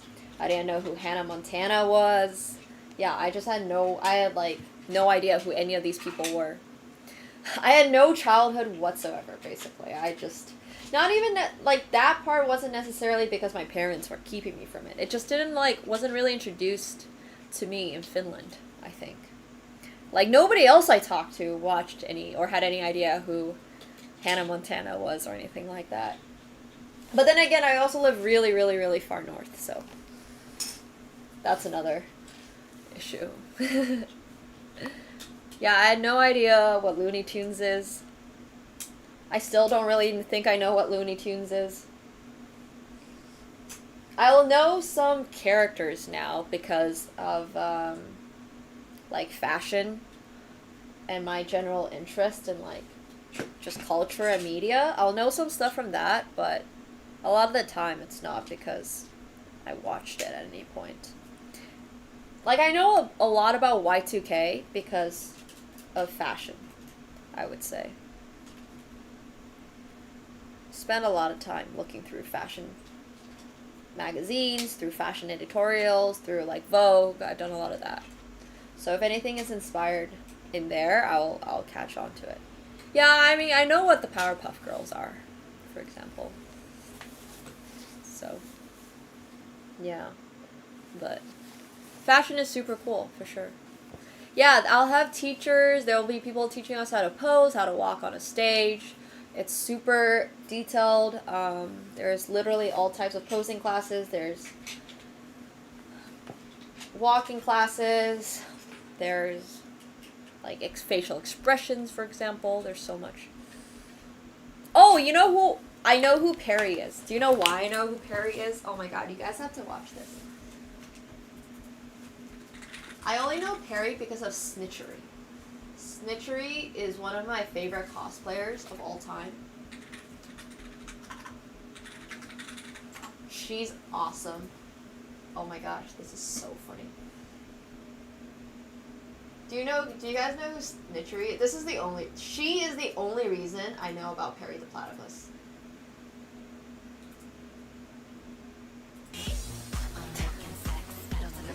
I had never, ever, ever heard of this character before, and Snitchery inspired. She does all sorts of really fun cosplays, basically. She also, do you guys know the Toph from Avatar? Oh no, this is not Toph, sorry. She does the cabbage lady from Avatar. Hey Mickey Man, thank you so much for 1,000 bits. I appreciate that, thank you. Thank you. But I think this is what I'm talking about. Like, this is the type of media that I consume where I learned about, like, I learned about Thomas the Tank Engine.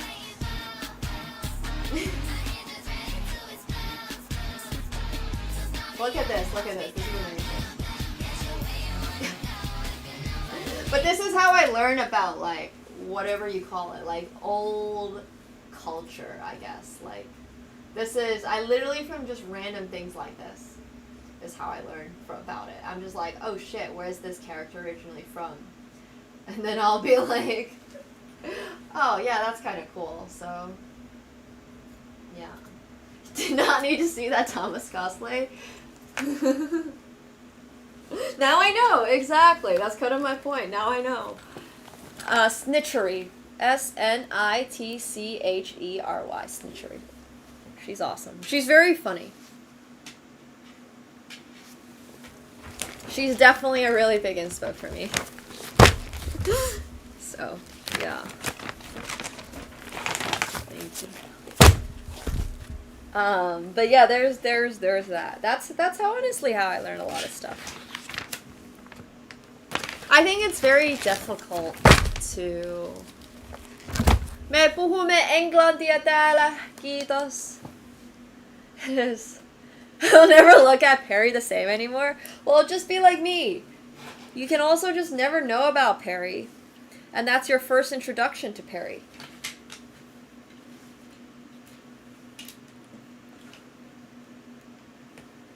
Like, that also works, you know? Oh, Perry's your profile picture on chess.com. You should change it to Snitchery.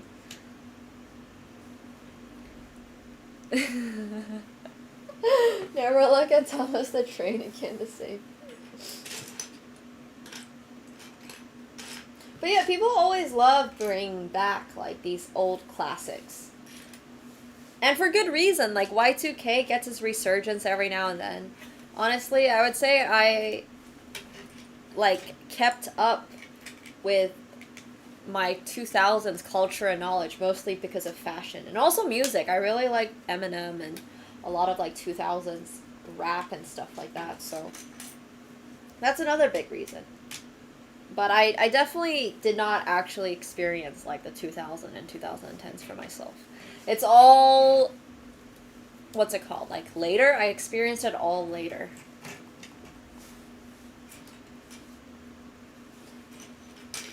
But a lot of my fashion is definitely inspired by the early 2000s. So there's always that. But it's cool. I was born in 2000. So it's not like I would have really experienced the 2000s. Like by the time that I was in high school, it was already, we were already solidly in the age of social media. But I'm born exactly 2000.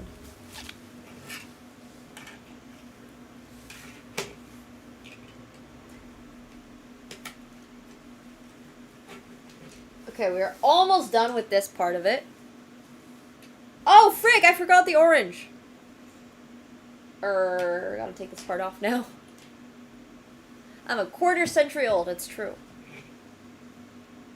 Oh no, I did not forget it. Forgot it here. That's crazy to think.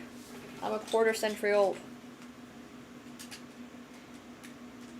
This generation, no offense to them, well, they're still too young to understand what I'm saying, but this generation that's currently being born is so fucked. Like, yes, you're probably gonna have amazing healthcare and whatnot, and you're probably gonna be able to, like, you know, this is all wrong, live for a couple more years than your parents were able to and whatnot, but, oh my lords. That is so, I feel genuinely like, I don't know. I'm very well aware that mental health is like a big issue currently. And I think to nobody's surprise, probably a large part of that is because of social media. And not necessarily because specifically, oh, like X, like, you know, X, Y, and Z is always on social media or anything like that. But more because it's just, we were never supposed to be able to be contacted 24/7. And never supposed to be, you know, like, always on call, and you weren't supposed to want this and want that and think that you're a failure because this person has this. Like, we were not really ever supposed to have all this stuff in our life. Like, we were kind of, yeah. I don't know what the Nextel two-way trip era is at all, but I believe you. But it's just kind of like you're born too late to explore the world, and you're born just at the right time to be stuck on social media. So, yeah. I think it's hard for, yeah.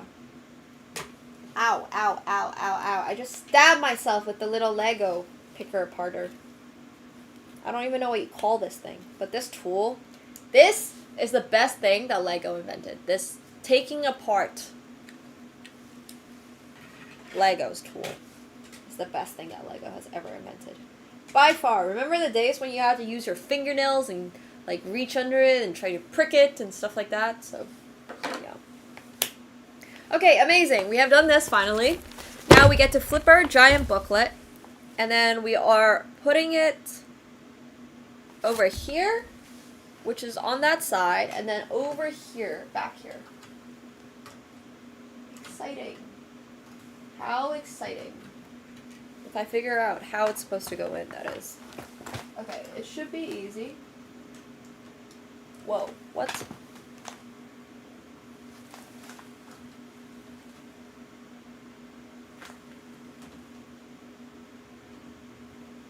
This doesn't really look like it's supposed to be the right piece, but you know what? If Lego says so, it has to be, right?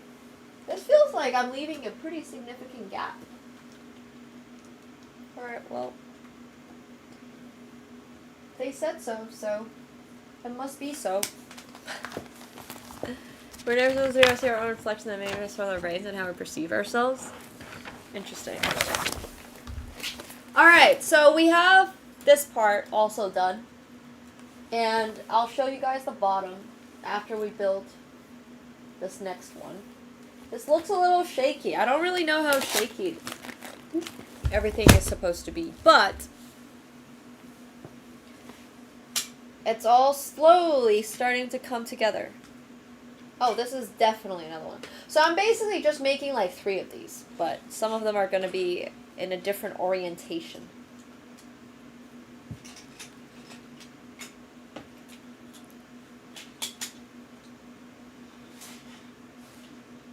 Humans are, yeah, kind of fucked. I'm not gonna lie. But, you know, it does mean that one day we won't need physical bodies. So that's kind of cool. It is what it is.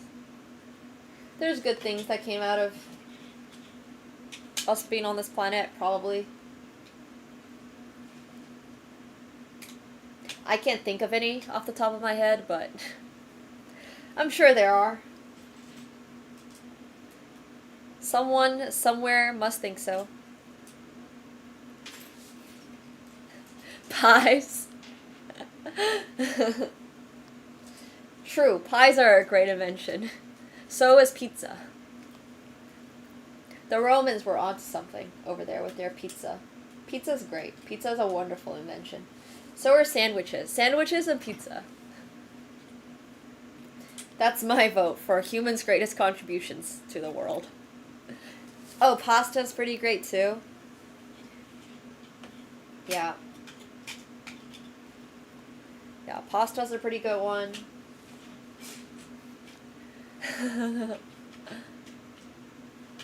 Oh yeah, I mean, OG Attack on Titan isn't even that dystopian though. That's a very specific type of dystopia. I was thinking more like Maze Runner and stuff like that. It's kind of wild. Not that Maze Runner is a very deep dystopia, but Hunger Games. I think Hunger Games is another interesting dystopia.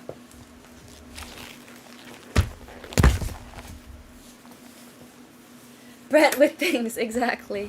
Oh, 1984. I saw a really interesting art exhibit when I was in Paris at Centre Pompidou a couple of months ago, and it was basically inspired on 1984, and it was like this type of machine. It was like it was an art installation, but it had like lasers that kind of like pinpointed where you were walking, and like the camera would literally swivel at you like very suddenly if you were walking around it, and it had like this really daunting like noise. And I don't know if you guys have watched 1984, but I've also watched the movie in school actually, and damn, it just really reminded me of all the things about 1984. 1984 was a crazy movie. I mean, book and movie. Oh yeah, Handmaid's Tale is also crazy. There's another one that's also really crazy. V for Vendetta was also really interesting. I haven't watched Brave New World. Actually. Oh, I mean, Blade Runner is awesome, but I don't even describe Blade Runner as that's dystopian. Blade Runner is set in a dystopia, but it's very sci-fi. In my opinion. It doesn't necessarily explore the concepts, I think, of dystopia that much. I haven't watched Mickey 17. Oh, Matrix is a little bit of a dystopia. I mean, you should definitely, I think, watch 1984. Or read 1984. I would recommend read 1984 more than watch it. Because I think it's a very worthwhile read. The movie is just meh. Yeah. You should try the book. The movie's just fine. I have not read Soylent Green. Actually.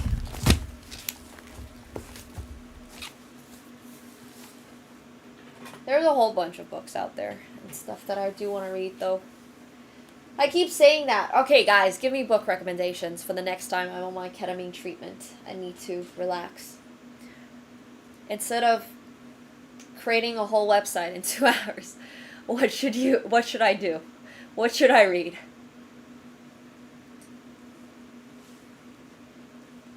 I've already read things like Atomic Habits. I've read things like yeah, I've done all the major self-help, all that. So, 100 Years of Solitude. The last book series that I was trying to read was Dune.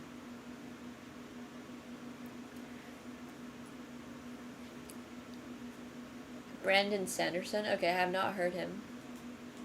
I love mangas, but I think I'm really looking for book recommendations, because books, in my opinion, are a little bit more relaxing on the mind after having had ketamine therapy.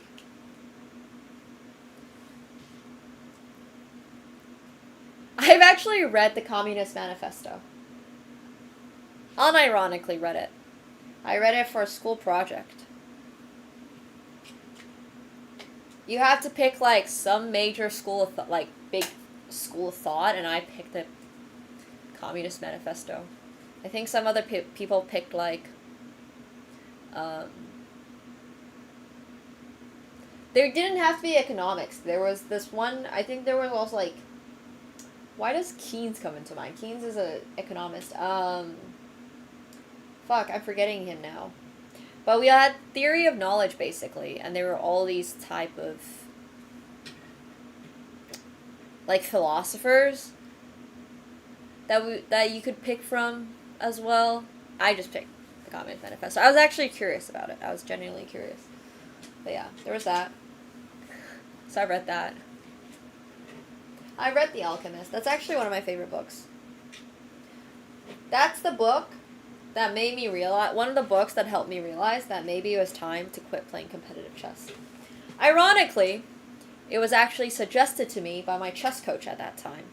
But I think he had a feeling. I think he knew. But that is indeed one of my favorite books. That's the book that got me to be like, okay, wait a minute. Why am I just wasting my life on this? So, the very first time I stopped playing competitively, I was 17. Was the very first time. So yeah. It's been a little while. But then obviously I kept playing for a little bit onwards competitively. Now, I'm just trying to make my own competitions. Hyper bullet and bullet tournaments only. Okay, this is going to go on the back.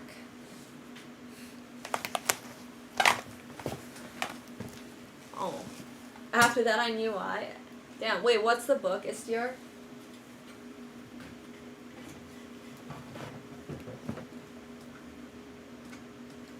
Okay. This goes on over here.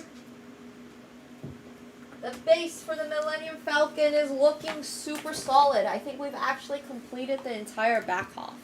Oh, The Alchemist? Damn. Yeah, I mean, I think that's why my coach recommended it to me, so. If I could just become blissfully ignorant to everything, would I? I don't think so.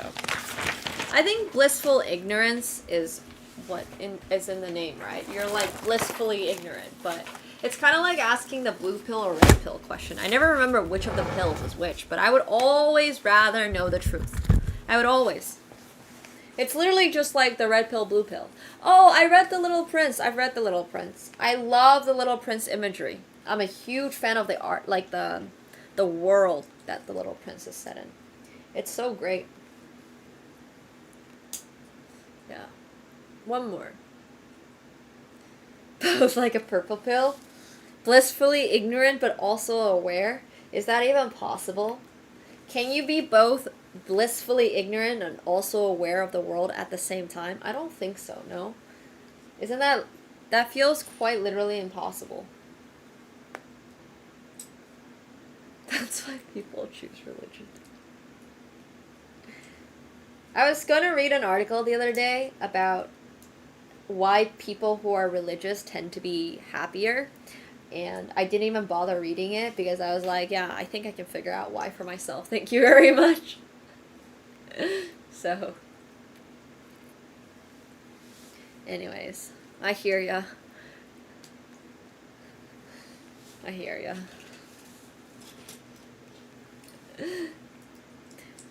That being said, though, I don't think there's anything wrong with choosing something that can help you feel happier.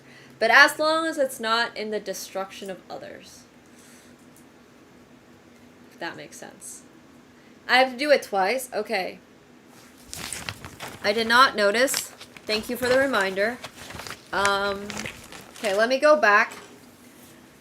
Thomas is following along the instructions online, which apparently there's an online version for, so you don't actually have to haul this gigantic booklet around.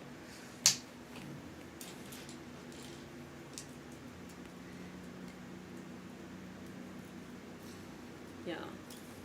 Damn uncultured.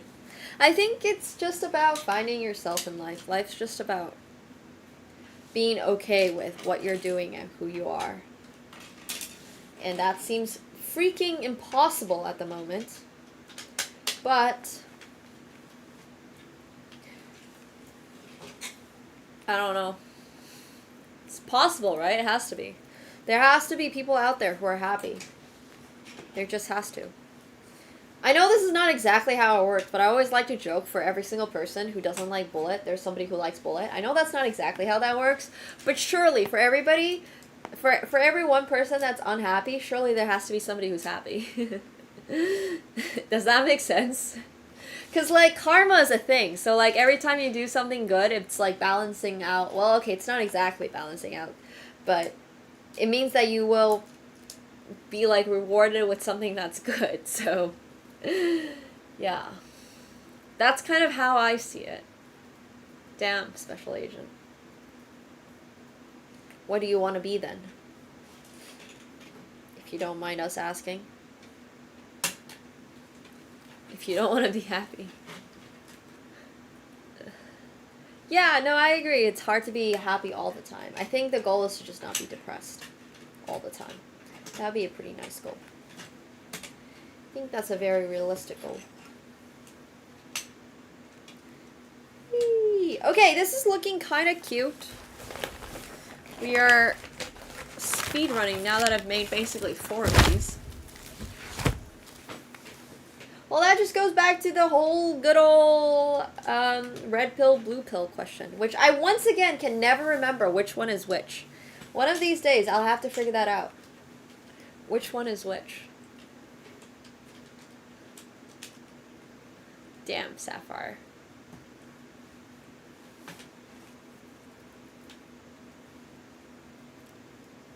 Alright. Let's see. There's this. Place that over here. And then over here, we will add that.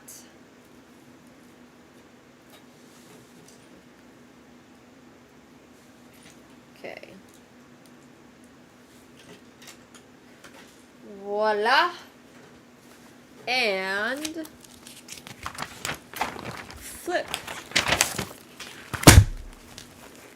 Red equals truth, blue is normie. Okay. Red is truth. Red is truth. I'll try to remember that.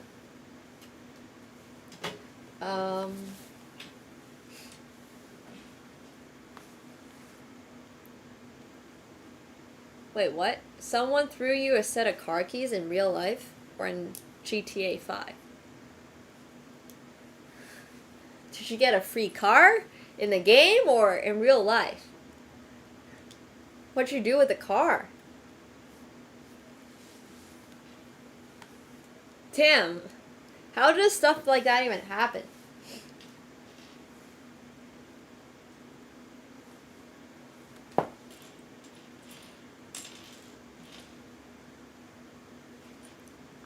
He was a valet. Maybe he found his true calling as a valet.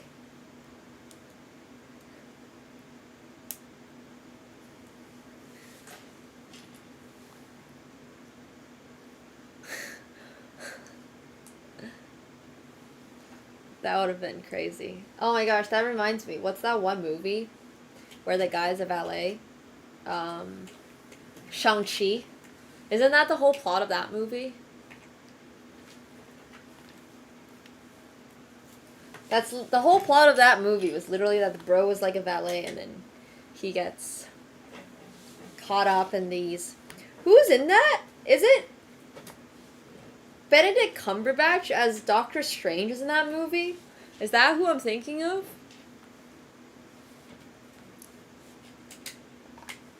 I think that's what I'm thinking of. Alright, make the second one of these. Yeah. I love the movies where they figure out what they're gonna be and stuff. Okay, wait, what? What am I making again? It's true, uncultured, it's true.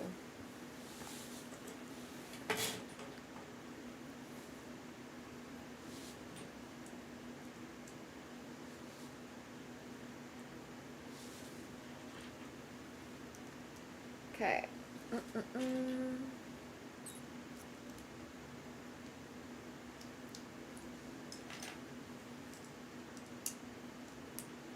Hello to Singapore. He did. He literally got engaged like the other day in Paris.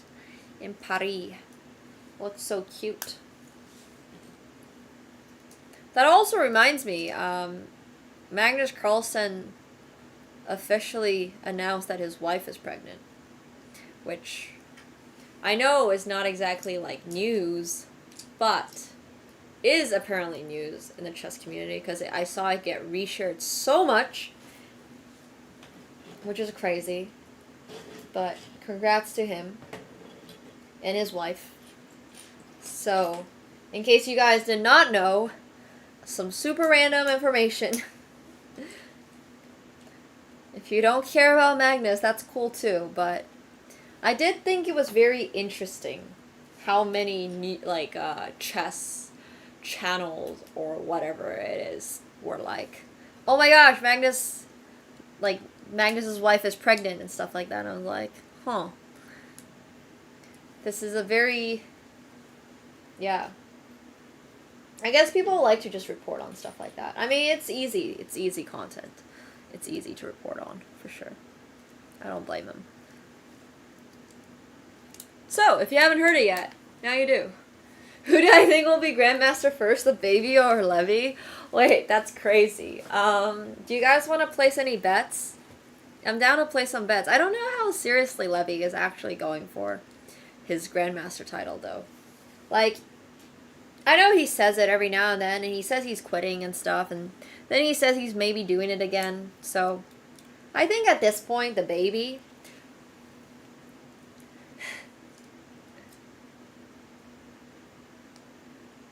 Wait, really?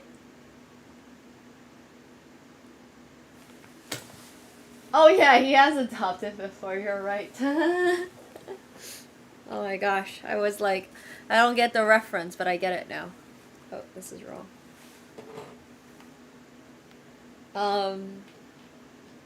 But yeah. Never becoming a Grandmaster? But what would I get paid out? It's true. You mean he doesn't really want to have people comment on the fact that he's having a kid? Yeah, probably true.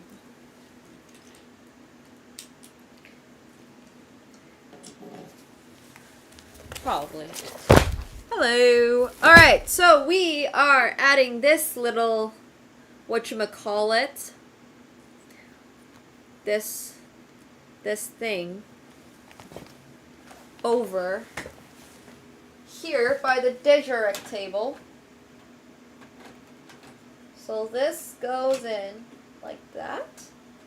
Whoa. Okay, fascinating. Fascinating. It just goes on over there. Yeah. I've been on it.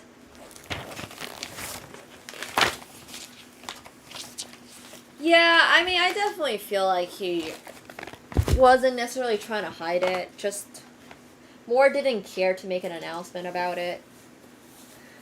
But, oh well. Either way, happy for him. I don't personally ever want kids, no. I'm okay. I have, oh, my cat's not even here anymore. I don't even have Catsko right now. Sad. He's literally avoiding us. But yeah, I think I just have very different priorities in life. Having kids has just never seemed fun to me. People are always like, oh, you know, you'll change your mind by whenever. And I'm just like, sure, maybe. I'm willing to place bets against it. So, yeah, I'm a cat mom.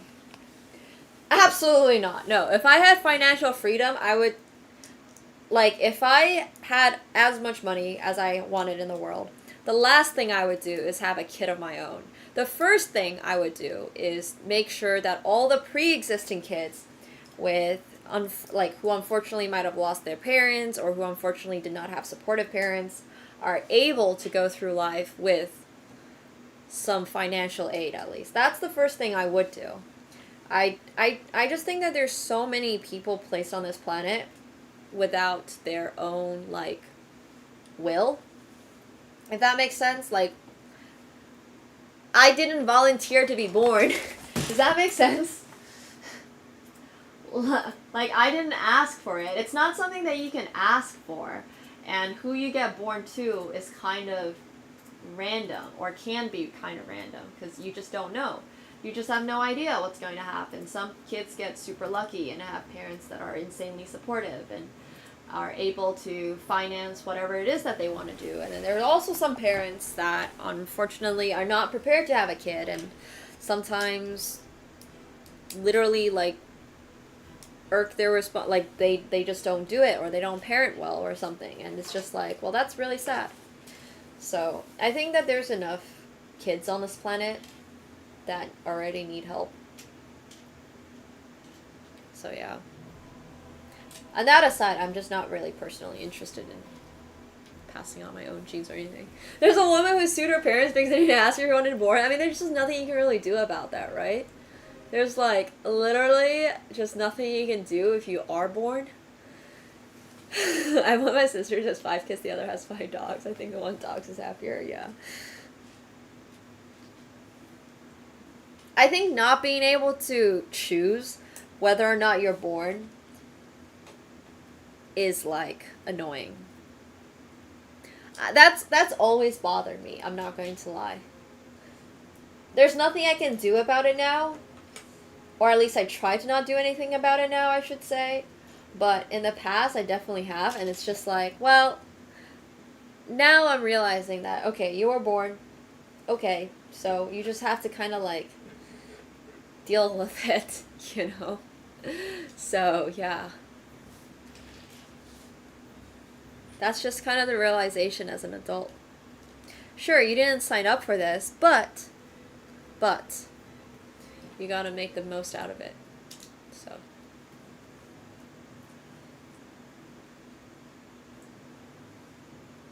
That looks right. And then we flip.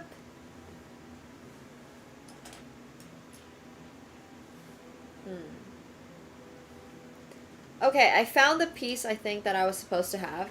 So this is the wrong color, but that's not a big deal. It's okay. I found it though, which is good. That's so sad, Stash. I'm sorry to hear that.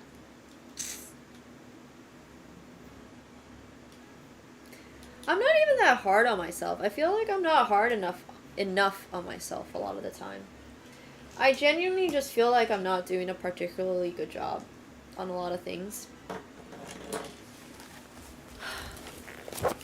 And, like, I think that's a big part of the reason why I always... Like, I just take a lot of things that I do seriously because of that. Like, I really do want to do my best job at everything that I do. It's difficult, but Did I mess this up? This looks reversed. This looks literally inverted. Oh, wait.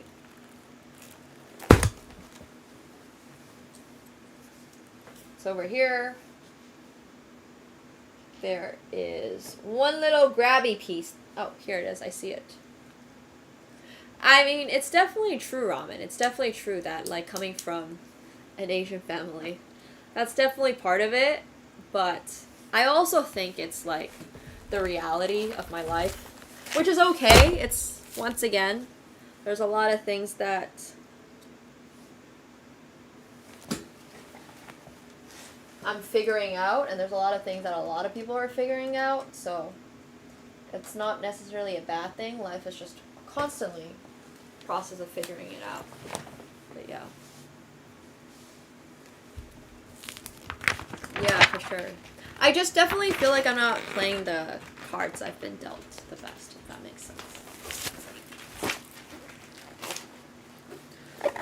Like, I definitely just feel like I could be doing better, which is what I strive for. Like, I definitely just think that I could be doing better. I just know I can be doing better. So. Aw, that's cute, Rumbid. Trust me, I have no problem smashing things. The only reason I don't smash things all the time is because, A, I would get noise complaints, and then B, the last time I smashed something at my other place in LA, I had to call over a friend to help me clean it up because there was just so much glass around. And it was, like, such a pain, and I kept, like, stepping on... I have nothing against breaking things. Nothing at all. That's not the reason I'm not breaking things. It's the effort of having to clean it up. Which is why, once again, I think it would just be really advantageous for me to go to a rec room. And also the one time I fucking punched the doors, and I did not expect them to literally have dents in them, and I had to go get them replaced. That was also really annoying, and it was expensive. So yeah. Anyways, I've broken a lot of things. It's just expensive. And I have decided that that is probably not the way I want to use my money. Instead, I can just use my money on, I don't know, like ketamine therapy or shopping therapy or something much more effective. You break the jar, but then you have to pick up all the glass and then you have to pick up all the marbles. Yeah. Like, oh my gosh, A to the 3, thank you so much for the 10,000 bits. No, you're not going to get me to break anything. I'm still not going to break anything because fixing it's going to be too difficult, but I really do appreciate it. Thank you. You know what? I'll put it towards, once again, more ketamine treatments, and also maybe we'll finally go to that rage room. We should finally go to that rage room. No, but literally, breaking things can be very therapeutic. I was telling my therapist this, like, I would sometimes scream into the void, and she'd be like, oh, that's good, you know, that is good. And it's like coming to that realization that these things that society sometimes tells you is not good for you can actually be quite therapeutic. And it's like breaking stuff. It's way better to just break some random plates or something than break like your hand or break, yeah. I think that'd be a lot better. There's no goal for the rage room or anything. We've actually hit the goal a long time ago. I was just supposed to go with friends, and then none of my friends ever had time to go. So the goal is to go with some friends that actually have time to go. So yeah. Damn, Rumbit. That just means that I need to make there's this Japanese art of breaking plates. What is it called? Kintsugi? Breaking plates and then putting it back together with like the gold. I think it's called kintsugi. I might be wrong. But there's that. So, yeah, I would love to. I will go to a rage room, and I'll hopefully be able to take you guys to the rage room. I think that sounds like a good time. That sounds like a really good time. I'll coordinate with some friends and see if we can get that set up. Kintsugi. Kinsugi, I believe. Yeah, they look really pretty when they're put back together. Sometimes whatever they broke was super boring to start with, and sometimes adding a little gold to the cracks makes it really pretty.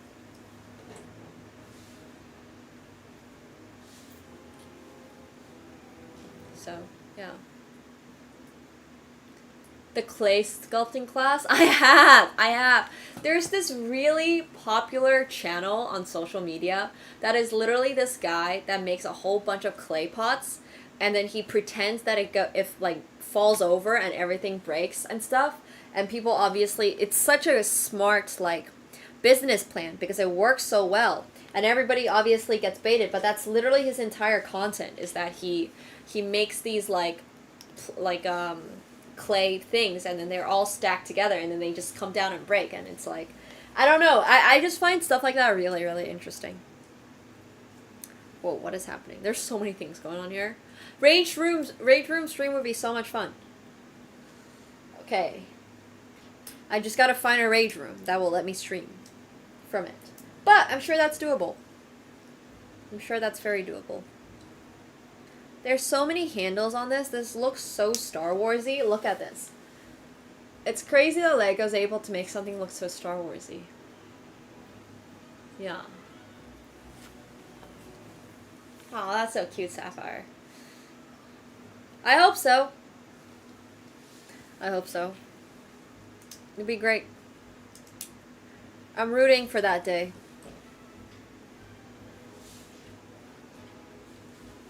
Yo! Oh my gosh! Thank you so much, Andrea. I think it was Andrea. Thank you so much for the raid, guys. I'm actually not sure who it was, but whichever boat. It was Alex? Oh my gosh. Hello, Alex. Thank you so much, Alex, for the raid. I hope you guys had a great time.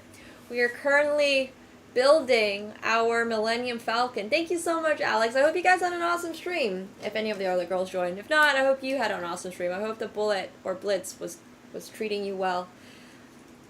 Welcome, raiders. Hello, bonsoir, tout le monde. We are currently building our gigantic Millennium Falcon, and yes, I am, or have been, historically a chess player, but today we are working on our 7,541 piece Millennium Falcon. It is 8 out of 17 bags done, which is just arbitrary because there's a random amount of pieces in all of them. But yeah, this is a really, really, really, really cool Millennium Falcon. Welcome, guys. I was working on mostly the back of it today. So you can see that the back, I can't really point because it's very heavy, but that is what has mostly been built. It is huge. Oh my gosh, I heard a crack. I'm a very big Star Wars fan. Today's look is actually inspired by Star Wars, and we are chatting a little bit about mental health. If anybody wants to share mental health, if anybody wants to ask questions or anything, if anybody wants to just chat, this is a safe space. But yeah, thank you guys so much for joining. I am a women grandmaster in chess. I hope you guys also stay around for any chess segments that are coming up, but this is what we have been working on once a week.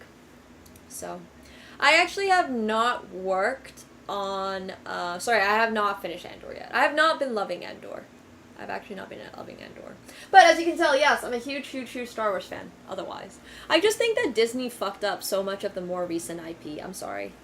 I know. There's just like, it's just way too much for kids. They're like, their target demographic is like 8-year-olds when they should be targeting like the 20 to 30-year-olds, because like those were the people that fell in love with Star Wars in the first place. No, I'm sorry. Okay, it's fine.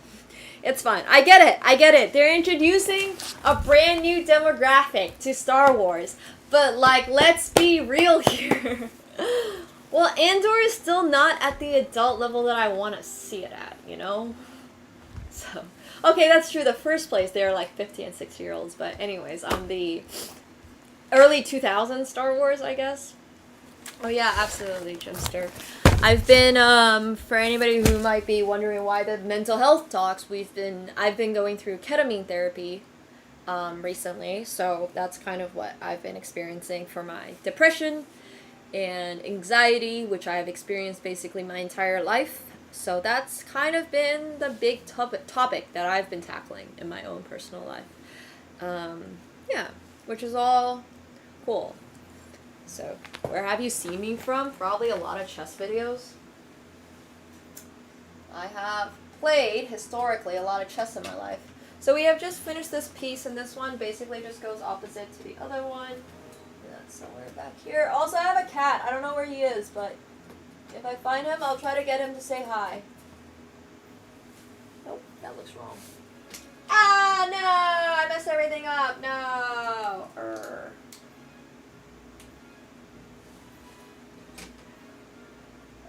There we go, I fixed it. Cool. Cool.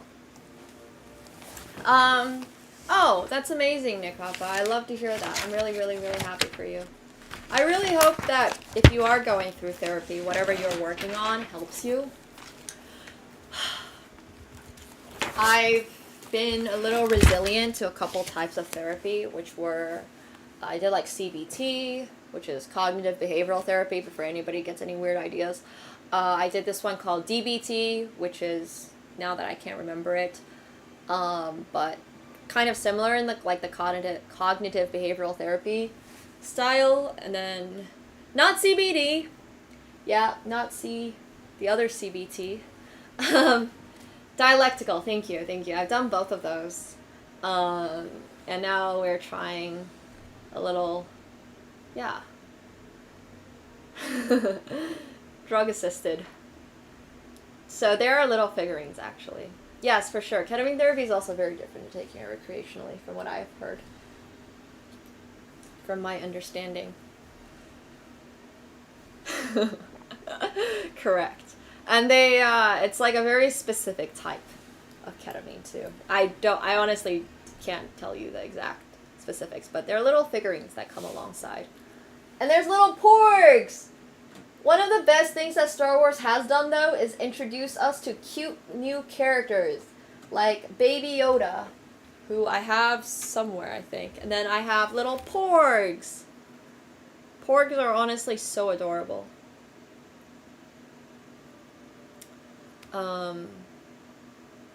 Do not do this, thanks. Making a mental note to myself. But, yeah, even if you're not a Star Wars fan, I think you can appreciate how crazy cool this oh my god, I broke this porg's wing. Oh no. He is now a one-winged porg, about to be eaten by Chewbacca.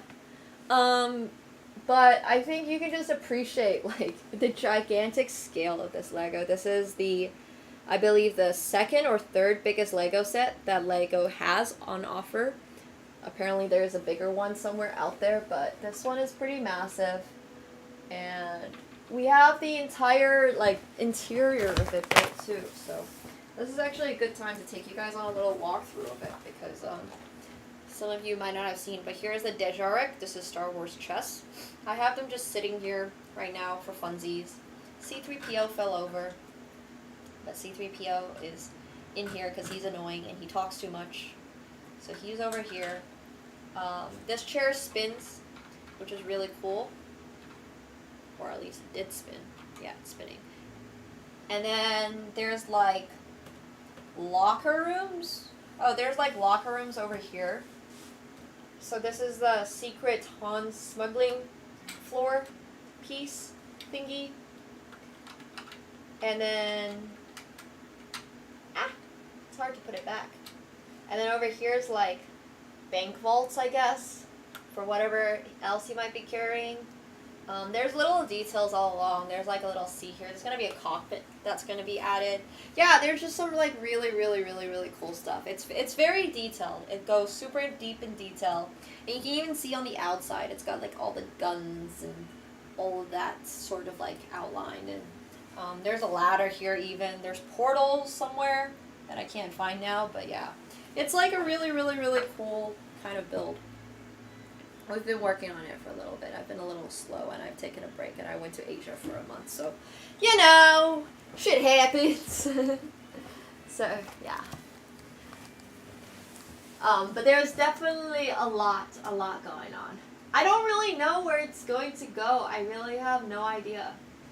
My favorite character is always going to be Darth Vader, also known as Anakin Skywalker. If you have not watched Star Wars yet, you're getting major spoilered right now, because you deserve it, because you should watch. So, yes. I don't love Lord of the Rings. I really don't. I mean, it's fine. Once again, it's a cool universe. What Tolkien did was great, but it's not Star Wars.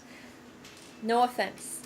I like medieval stuff, but I don't like medieval stuff nearly as much as I like futuristic stuff. Which I know Star Wars was actually set in a galaxy a long time ago. But for me, anything with like additional tech is more sci-fi.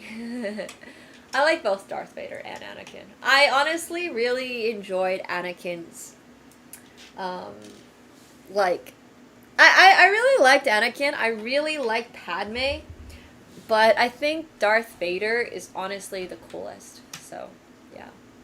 Yes, absolutely. If you are suffering from mental health related issues, please do see a professional. I know, sounds crazy. It's like, oh, you want to improve in chess? Well, maybe you shouldn't ask the 1200 who has been 1200 for 5 years. Maybe you should actually ask a professional. It's kind of the same idea, right? And hopefully you have resources around you that can help you with that. And if not, there are actually a couple of places that do offer it either for free around or at least for cheap. So that's also been pretty good. No, but I'm serious. It's like, I know mental health is only a part of it, but like one of the things that made me really want to try ketamine therapy was because I kept doing the same things and it just wasn't working. And like even if I'm not doing the same things, even if I get on a routine and stuff like that, it doesn't necessarily help. So, you know, might as well try this, which hopefully is helpful. We will see. So far, I think that it has been relatively helpful. But it obviously, like everything else, it takes work, right? Everything takes work. So, yeah. You do gotta put in a little work. I have a manual. It's right here. It's just on a different table because it's massive. It's a book. It's like... Ketamine was not the first suggested. Ketamine was like try number 10. I did everything from talking to a psychologist to a psychotherapist when I was at university. I had a mental health counselor. I tried going through Dr. K, who's like the Twitch streamer. He had a program for like not necessarily just streamers, but people who needed mental health. Tried going through that for a little bit. And then I also tried taking antidepressants. I tried doing CBT, I tried doing group CBT, I tried doing DBT. Yeah, so I've done a lot. And then, yeah. I've never gotten my ADHD testing done, actually. But that's also my to-do list for sure. That's what my therapist suggested was for me to do my ADHD testing finally. So, yeah, there's group CBT as well, which when you're talking to someone else or when you're conversing with someone, like, I don't know, can maybe inspire you. It did not inspire me to feel better, but anyways, there's a lot. I've done a lot. I've taken Zoloft, I've taken something else, I can't remember right now. Yeah, neither of them were particularly helpful. So, yeah. But definitely talk to, like, a mental health professional if you need help. So, I can't imagine liking group. I didn't mind it as much. It was just, like, I don't know. And then, obviously, I did it, like, on my own, too. And it just still wasn't very helpful. I think the hardest part about CBT... cognitive behavioral therapy was actually having to stick to it for it to be helpful. And my mind is just so resilient, if that makes sense. Like, yes, I know that I should be doing this when I'm having a panic attack. So let's say I'm having a panic attack. One of the things that you learn in CBT is you like rooting, like you're supposed to, there's a couple different ways, but like taking the square breath method, you breathe in 4 seconds, hold it for 4 seconds, and let it out for 4 seconds. I literally can't even get to that phase. Like, if I'm having a panic attack, I'm having a fucking panic attack, no matter what anybody tells me. Or, like, sometimes the recommendation would be to, like, put ice in your, like, mouth or something. I'm like, bro, I'm not making it to the fridge to put ice in my mouth. Are you kidding me? I'm just gonna have my panic attack wherever I'm having the panic attack.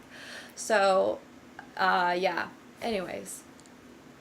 CBT was not particularly helpful for me personally.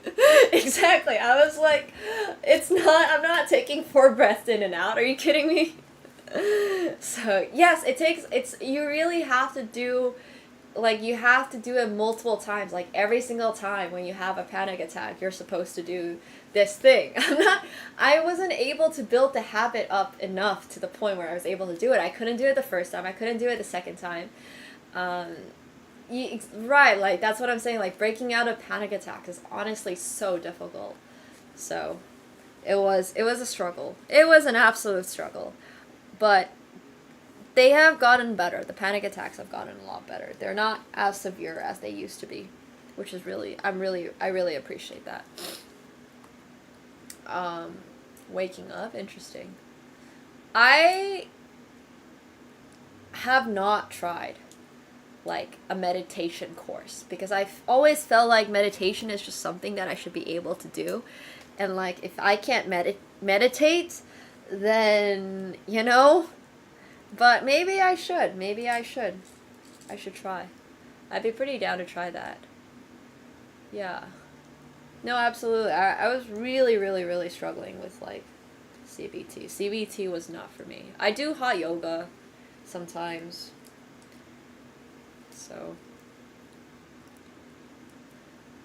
that's great, Bubble Boy. I used to deal with my panic attacks a lot by just sitting in the bathtub.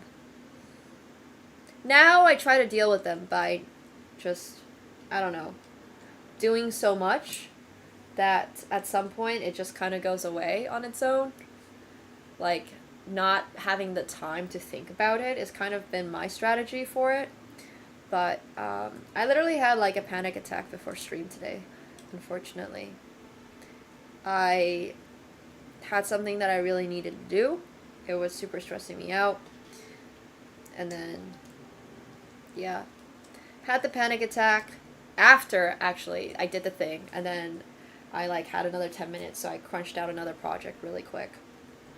I had to like finalize some ideas for a partnership potentially, and then that's when I had my panic attack. That's when I was like, okay, I'm done with like all of this stuff, like done with X, Y, and Z, but now what, right? Like now what was kind of the big question. And that's why I always try to keep myself busy, because if I'm always busy, then I can't have a panic attack, basically. If I'm always doing something, it's like, well, just can't. They're definitely sometimes random, but also largely triggered by stress, for sure. So, thanks, Lonely. Appreciate it. But, yeah, it's really annoying. It's not really something that I should be having. Like, should is very relative. It's not really about should or like if I want to or anything like that. It's just something that happens. So it's about how to like deal with it when it happens. So yeah, for sure. Like there's a lot of things that could theoretically help. Today's wasn't that bad though. I got myself a little coffee and then yeah. I turned on stream actually. So if I know that I have to like go to stream, like by the time I literally turned on my go live, so I knew I had like 10 minutes. If that makes sense, to have this panic attack. So then I was like, no, it was nothing about the smoothie, it was just work.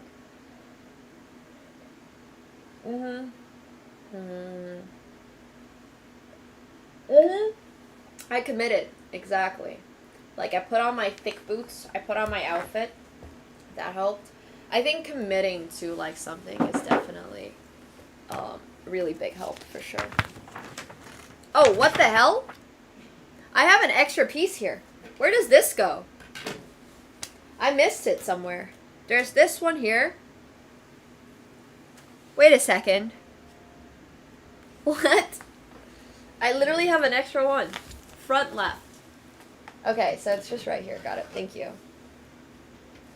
Yeah. Just do it at the end, exactly. I mean, I super procrastinate. It's just I always have so many projects to work on. Which way does this go, do you guys think? Looks like the other way makes a lot more sense. I unfortunately definitely still procrastinate. Alright, that looks about right. Okay, so we have all 4 of the major pieces on, which is super cool. Hell yeah. Look at this. Okay. Yes. Procrastinating is so difficult to not do. How do people not procrastinate?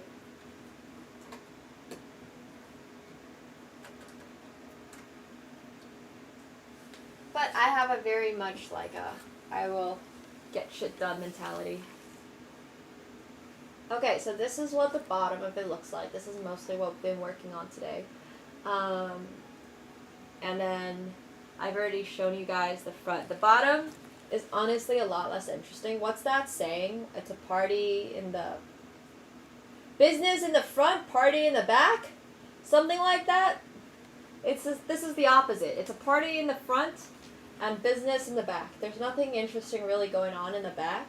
But it is really cool. And like it's taken a lot of effort, and this is definitely becoming like 15 pounds or something. It's super duper heavy. And I think it looks really cool. I think it looks really, really, really, really awesome. So yeah. But it's super awesome. The yellow pieces, I have to double them. Oh, thank you. See, Thomas has been following along the guide. He knows what's up. Thank you, Thomas. I appreciate it. I actually have not been paying attention at all. I just stick it on and I'm like, okay, this looks about right. I'm sure it's going to be fine. But that's probably what has gotten us into this pickle in the first place. We have a slight issue with the Millennium Falcon. Some of the pieces, straight up, like, don't stay on properly. And it's very real chance that I might have accidentally just, you know, yeah, forgotten about it.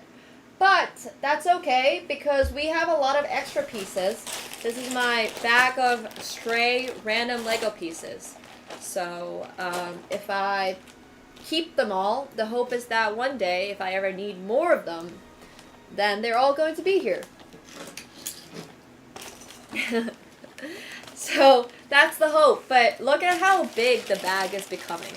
This is literally the spare parts bag, and it's becoming so full. To be fair, it's not just this one.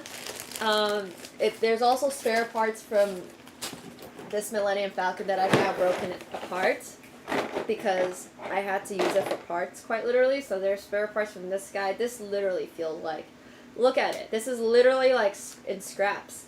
Yeah, there are too many to be spare parts for sure. Oh my gosh, this reminds me. I found this guy. Oh, I can't remember the name now. But I found this guy who uses Legos to build like his own creations. Like he just takes Lego pieces and he does what he wants with it. It got strip mined. It's true. It's true. It's true. I literally did. I will not be stepping them on the night. And also, Catsko is way closer to the ground. Catsko will be the one that steps on them. But, alright. Let me actually turn that off and show you guys a little closer. That's the point of Lego. It's true. But I feel like we're so bad at it, you know, as humans, as me. Like, for me, I can't possibly imagine what I would do, like, on my own with Lego. Like, I just would have no idea. I would just have no idea. I just have no clue. Like, if I was just giving a bag of Legos, I would just, they'd be like, okay, so if I'm not going to follow the instructions, then what am I going to do? But now they have an AI that can actually, apparently, AI is getting so crazy. AI apparently is now able to take a look at your pieces and, like, be like, make this! Back in my days, it just gave us the bag down. Yeah, I don't know. I've been so used. Don't even talk to me about imagination. You know what Lego does a really good job of? Lego movies are fantastic. They did such a good job. They use their imaginations. I have none of that. Imagination is so hard. I can create. I don't know if I can imagine. But okay, so this is the close-up look at the Millennium Falcon with all the crew members flying through. I don't even know I can't make a sound that planes make. But whoosh! And then you can see the hyperdrive in the back. So yeah, it's pretty cool. Oh, it's so heavy, I gotta put it down already. Woo! Jeez. Man! It's so insanely difficult to lift that up. We are only 8. We used bag 8. We're only 8 out of 17 of the way through. Yeah, you heard me right. 8 out of 17. We are not even halfway there. So, it's all coming. It's all coming. Yeah. We're like 47 point... Thanks, Thomas. I appreciate Thomas a lot today. Thomas is honestly carrying. So, yeah, it's coming along. It's chugging along. Without the destructions. What does the destructions mean? I mean, I'm trying to put it together without destroying it at all. Preferably. Preferably without any destruction. But it's taken us 2 months to get to this point. Not because I haven't wanted to work on it, but because it's proven to be quite time-consuming. I don't know, there's some guy apparently in the world that was able to do it in 7 hours and 36 minutes. The whole thing. From start to finish. But did he enjoy it? True. 9 more streams? Yeah, something like that. We're trying to build it. I'm trying to do 1 a week if we have the time for it, but so. Oh, he could have read us instructions. So yeah, honestly, like, I don't know. It's kind of an experience. Also, this is so loud in my ears. That guy is Thomas? No, Thomas is, or at least Thomas claims he's never built it before. With how much expertise he has so far shown, I don't know if that's necessarily true anymore. I'm not sure I'm believing Thomas. But Thomas says he's never done it before, so, you know. Okay. I believe you. Thomas. Oh, you have the Hogwarts set? That's so cool. There's actually a ton of sets out there that are also all really cool. But the one that I am very much looking forward to this year is the Death Star is coming out in... Wait, I'm trying to think.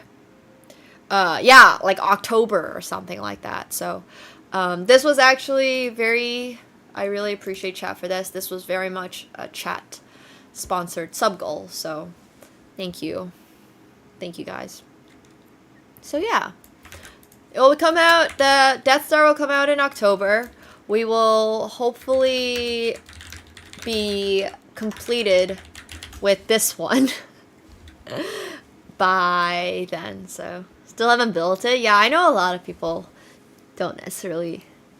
Like, I think I've had so many people tell me that they get somewhere, like, through it, and then they just kind of give up on it. And I'm like, honestly, it's understandable. It is understandable. Wait 1 second.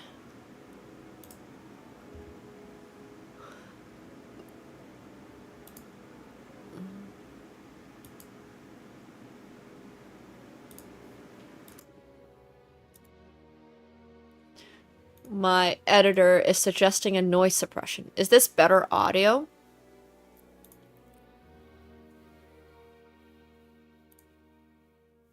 This is better audio, yeah? I can't believe I've never known about this. Has the audios always been kind of scuffed? Like, my entire stream life? Or is it a recent thing? Oh, I don't think I ever knew. I've never had noise suppression on, no. Wait, really? Literally? Oh my god, that's so embarrassing. Well, now I know. Now I know. It's always just been scuffed and nobody told me? Wait, why did nobody tell me that it's just been scuffed? Oh my god. I literally, I don't hear myself, so I genuinely have no idea what it sounds like.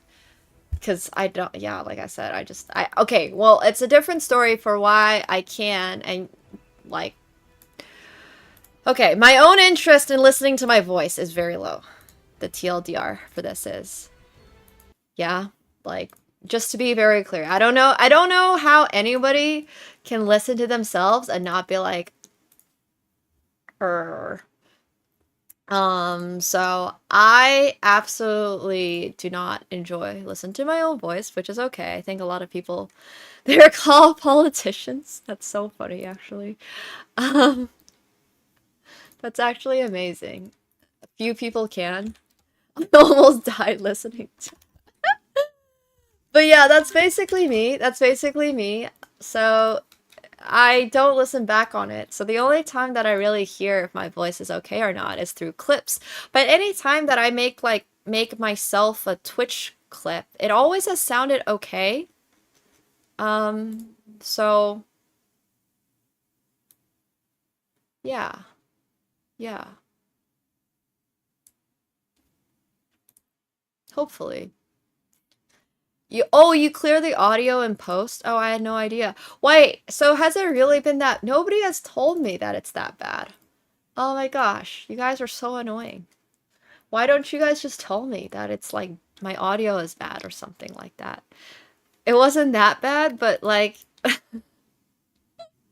okay, don't think too hard about it. All right. Is it really that much better? Oh my gosh, that's crazy. Alright, well, it's fine, honestly. It's fine. It's fine. Better late than never. I've only been streaming for like 5 years. You know?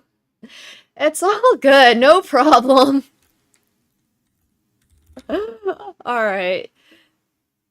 Thanks, Intra, for the prime. Welcome to the pool party. I appreciate that. Thank you. Thank you so much. Well, okay. I mean, I'm definitely going through a little bit of shock. But it's great that at least now we know, and it is a little bit better. We are going to be playing some poker on Phenom. If you guys want to play poker with me, let me know if there's any stakes that you guys particularly want to play at or anything like that. I'll be mostly playing Hold'em today. So many, I swear, it probably, like, I probably had some type of filter at some point, because I don't think it's always been scuffed, but maybe it has been. So, who knows? Who knows? I really have no idea. Alright, so make sure you guys, if you guys want to play, this is on Phenom.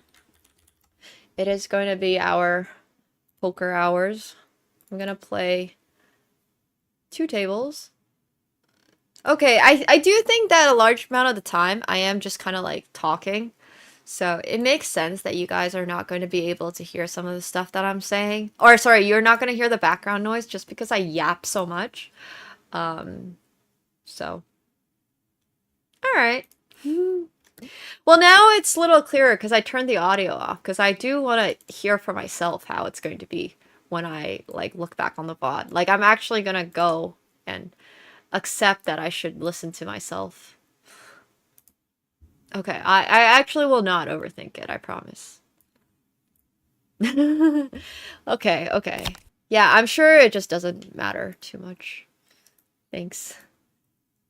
Well, now you guys hear my voice in all of its authenticity. Which actually reminds me, sometimes I definitely hear, like, my voice. Not necessarily on from my own stream, but I'll hear it for something else. And I'll be like, wait a second, that literally, do I sound like that? Do I actually sound like that? Why do I sound so bad? So maybe, well, it's not necessarily on my streams, like I said. It's much more on podcasts and things like that. It's much more on, well, that is so loud. It was way more on, like I mentioned, podcasts or other audios, or like if somebody had to clean up the audio and it just became scuffed. So, yeah. I try so hard to not have a Valley accent. I had 9-7 of clubs over here on the left, but sometimes I feel like when I was living in LA, it was really difficult to not. It was actively difficult for me to not just sometimes come out with like a I don't know how to describe a Valley accent. There's some people specifically with a Valley accent, and it's like, yeah. A nasal congestion. Oh, frick. A little bit like a nasal congestion, a little vocal fry, using like a lot. I do use like a lot, but I've always used like a lot, so I just want to say, oh my gosh, hello Uncultured, welcome. Oh, also, by the way, if you are watching on any of the other places, if you're watching on YouTube or TikTok, come over to Twitch so that you can watch the poker. So yeah, come over to Twitch. I have 5-4 offsuit over here, Hema, by the way. But yeah, Twitch is the better place to be. Anyways, whether we're poker or not, I'm gonna close off TikTok and YouTube, so come over, guys. Thanks for hanging out. Appreciate you. But yes.